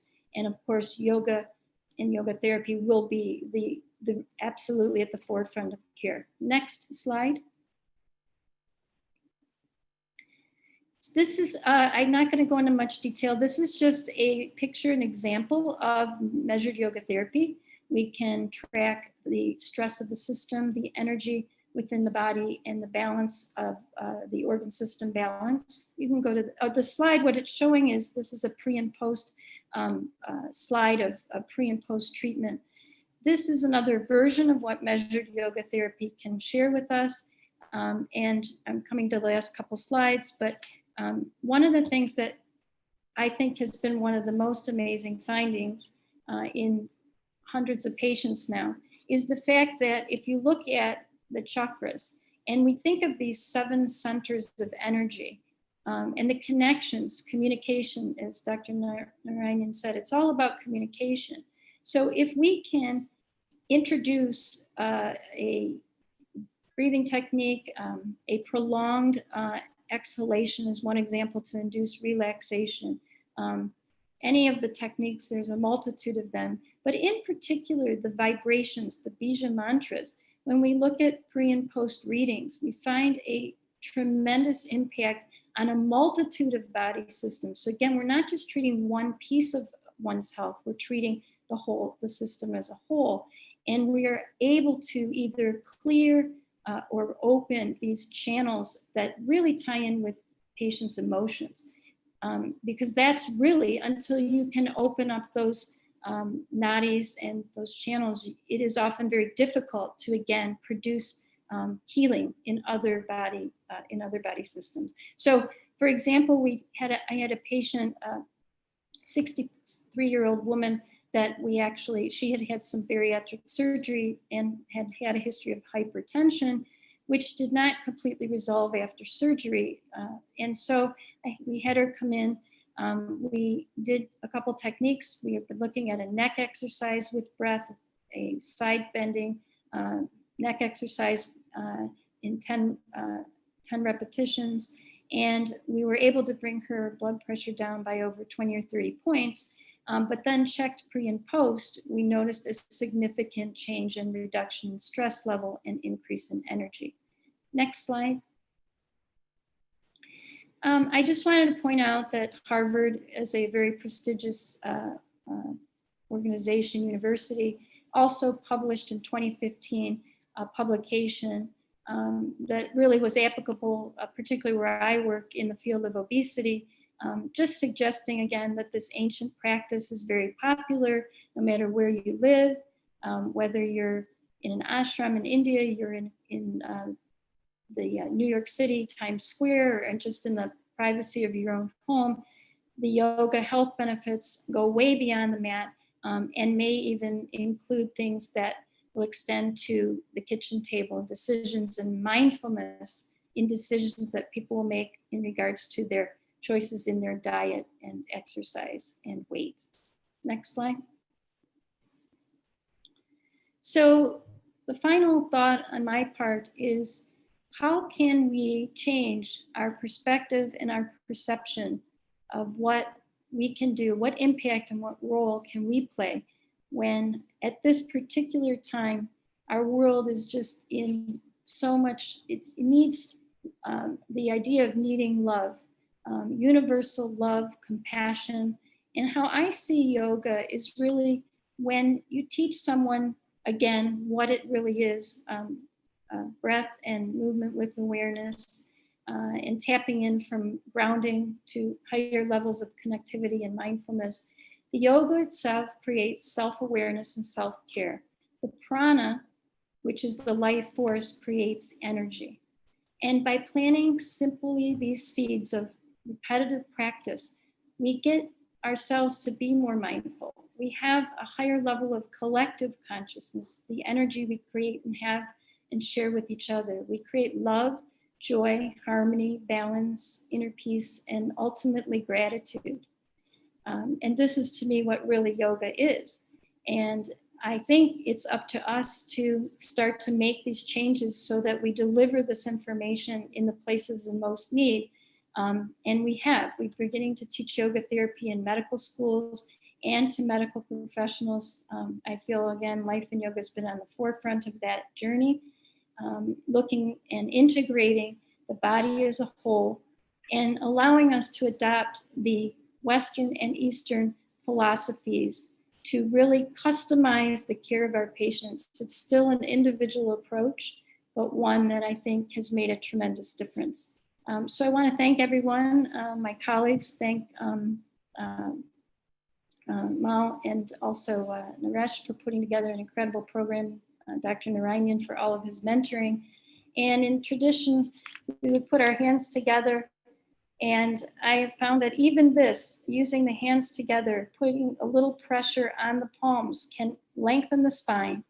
And then what I show my patients is if we gradually let pressure go from the palms, just keep touching the fingertips and turn that upside down, we create our hearts that are open to the perspective of all the wonderful things to come, especially as it pertains to health and medicine. So thank you and namaste. Thank you so much, Martha. Thank you, everybody. So just to keep track of time, it's 5:05 and we have a few more things to go, but we have an absolute limit that we have to start our daily yoga session by 5:20. So let's say we have, or maybe we should finish a little earlier than that. So we have, let's say 10 to 12 minutes and we got to do a few more things. One is the testimonials from Dr. Kumar, Dr. Gulati, me, Mr. Ramesh Buttada, Mr. Mahajan, Mr. Moga, and this is all if time permits. And then the second panel, which is future directions, scientific discussion, and Q&A with speakers.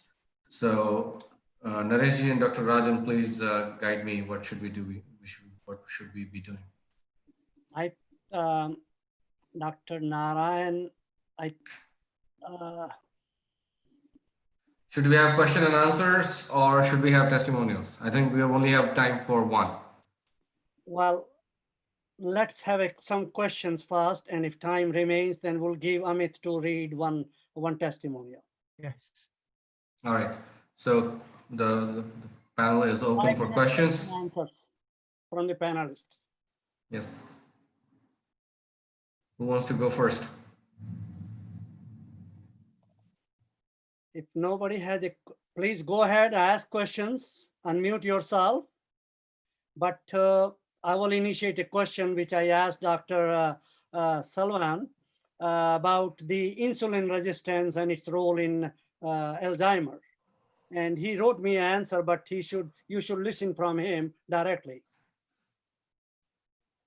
Dr. Narayan may also have a discussion point on this. You have to unmute yourself. I think I was about to say that Dr. Narayan can answer this, but I will just allude that, see, insulin resistance, what happens is your glucose or sugar, it get into the cell, it's prevented because insulin acts as a transporter. Then only it can get into the cell, that's why the energize the cell, then you need sugar to increase the energy level, ATP, all the thing. If that doesn't happen in insulin resistant case, even dementia, that is why your brain cell, you don't get enough sugar, all the molecules necessary, and that is can prevent, that's one angle. In terms of yoga, way to correct that is that I think Narayan can continue with that.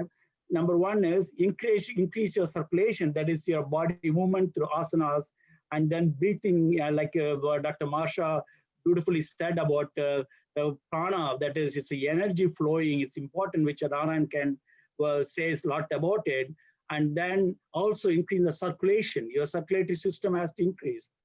And one more aspect I want to add before I give it to Rajan is, a lot of people think that the immune system, brain is not connected, even lymphatic system. The recently it has shown clearly, even anatomically, the lymphatic system is really connected to the brain. There is a clear communication occurs through brain and the immune system, and that channel is important. Why I'm emphasizing that?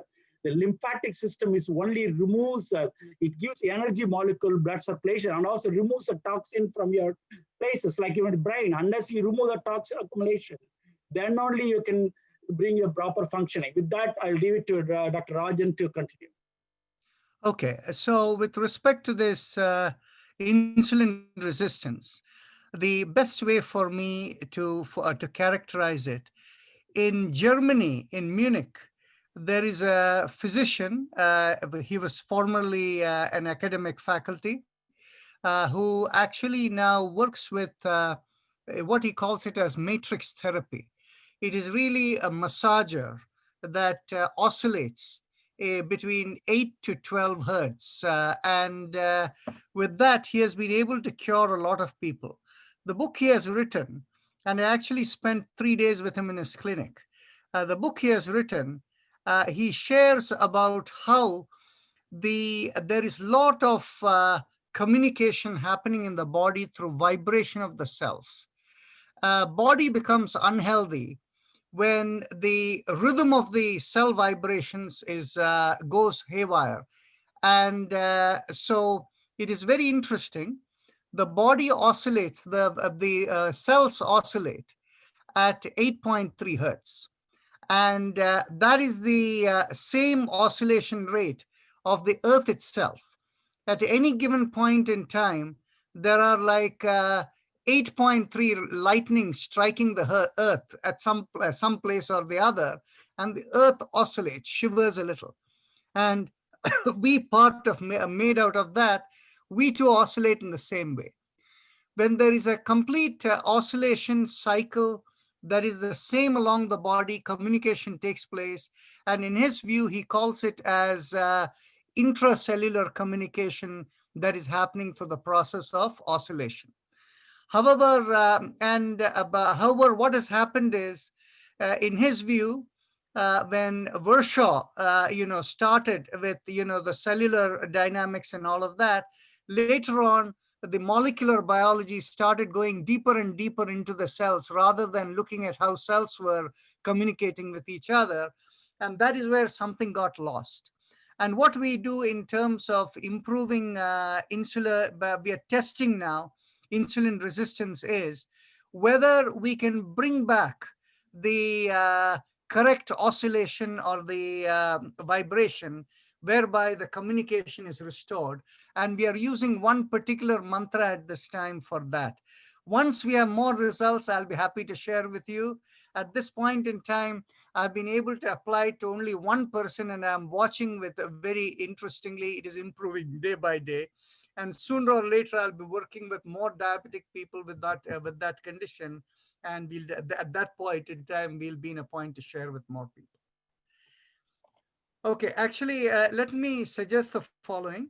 If people can post their questions in the chat box, in the meantime, whoever wants to give the testimonial, please proceed further. And the moment that one person's testimonial is over, we can take the question from the chat box. Mr. Amit Kumar, please go ahead. Please unmute yourself. You have to unmute yourself. We can't hear you. Amit ji, you need to unmute yourself. Yeah, now you're I did that. So good evening, everyone. Enjoyed the session. So I have a testimony which is sent to us by David. He is not able to come today by himself. So I'm reading on his behalf. So this is all his words from this letter which he sent to us. So he is saying, let me introduce myself. So by the time you finish reading this, you will realize I qualify for this testimony. I served over 15 years in the United States Army. Most recently, I served 3 tours in Iraq and 2 in Afghanistan. I left the military under medical ETS. In Afghanistan, a massive IED explosion injured many in my unit, including me. I sustained small caliber rounds on my arm and knee. Since my discharge from the military, I have undergone countless surgeries and physical rehab recoveries. Like many of the soldiers and millions of people around the world, I have been dealing with chronic pain and other issues. He keeps on telling, unfortunately, the medical professional is limited in how they treat pain. They often prescribe opiates and other pain medications for weeks and months. These drugs work for some time, but in long term, this is not the solution. Right now, US is facing an opiate addiction epidemic, which is we all know that, and an overdose crisis. He keeps saying, for several years of treatment I received had minimal positive effects. I worked out at a local gym, and a kind man, later I have known as Mr. Narration, and he noticed my limping and abnormal movement.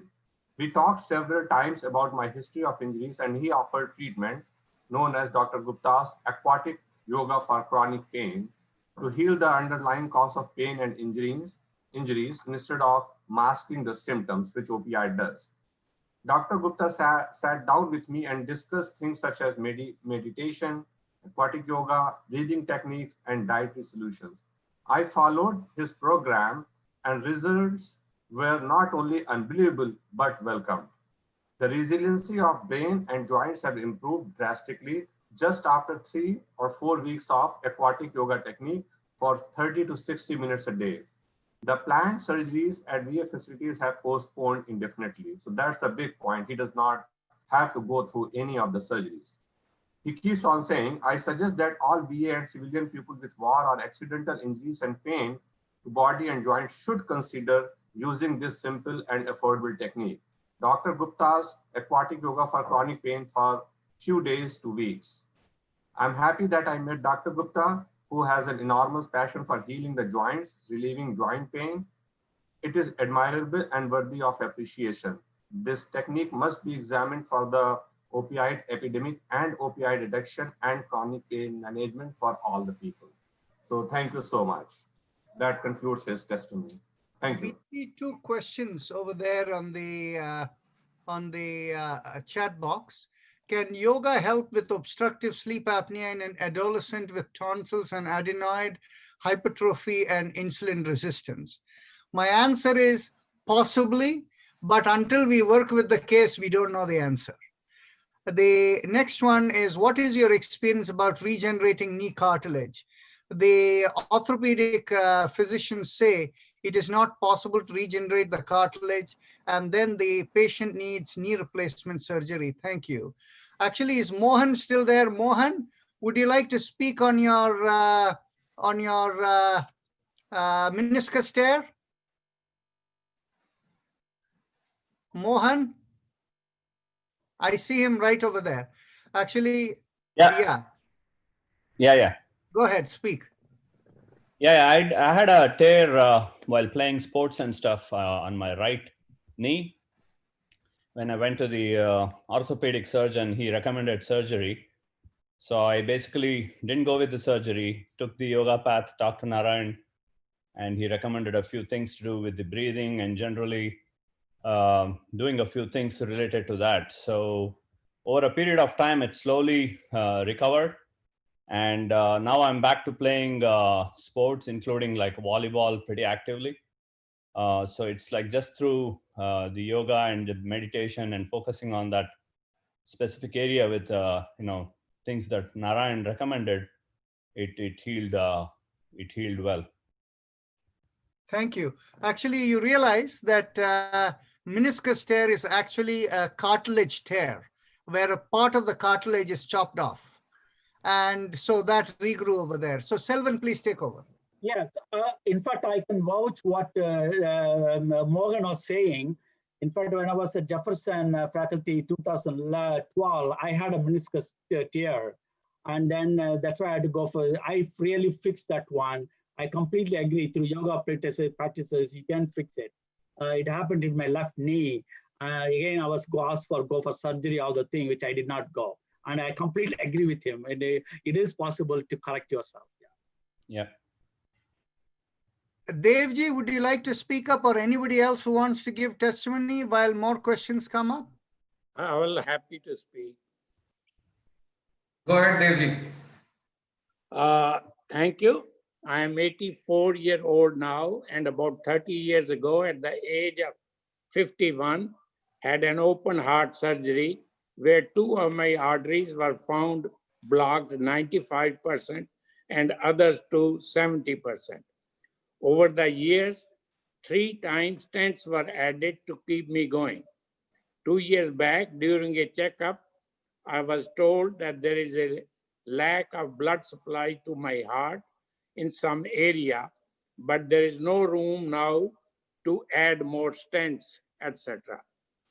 It was my good luck that right at that time, Mr. Ramesh Butadaji told my wife, who is a physician, in a casual conversation during a social gathering, that how Dr. Rajan Narayanan has helped him to overcome his problem of chronic fatigue syndrome, which he suffered for 35 years, as well as some other serious heart-related issues.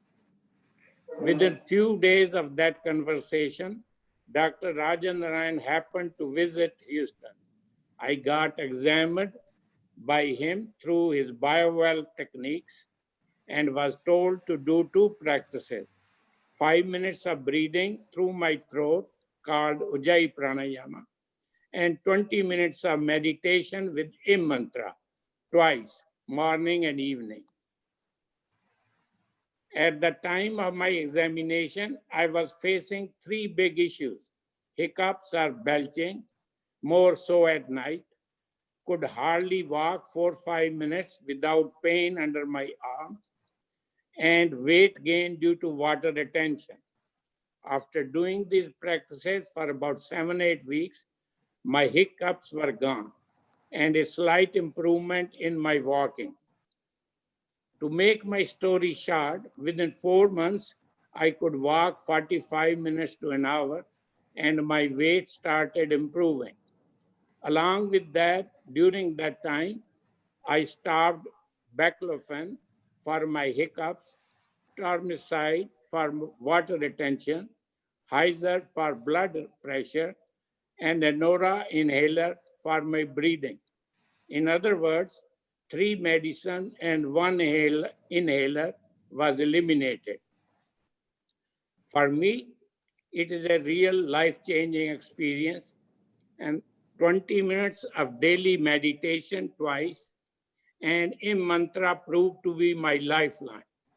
I'm very, very happy to share my experience, and may God bless Dr. Rajan Narayan.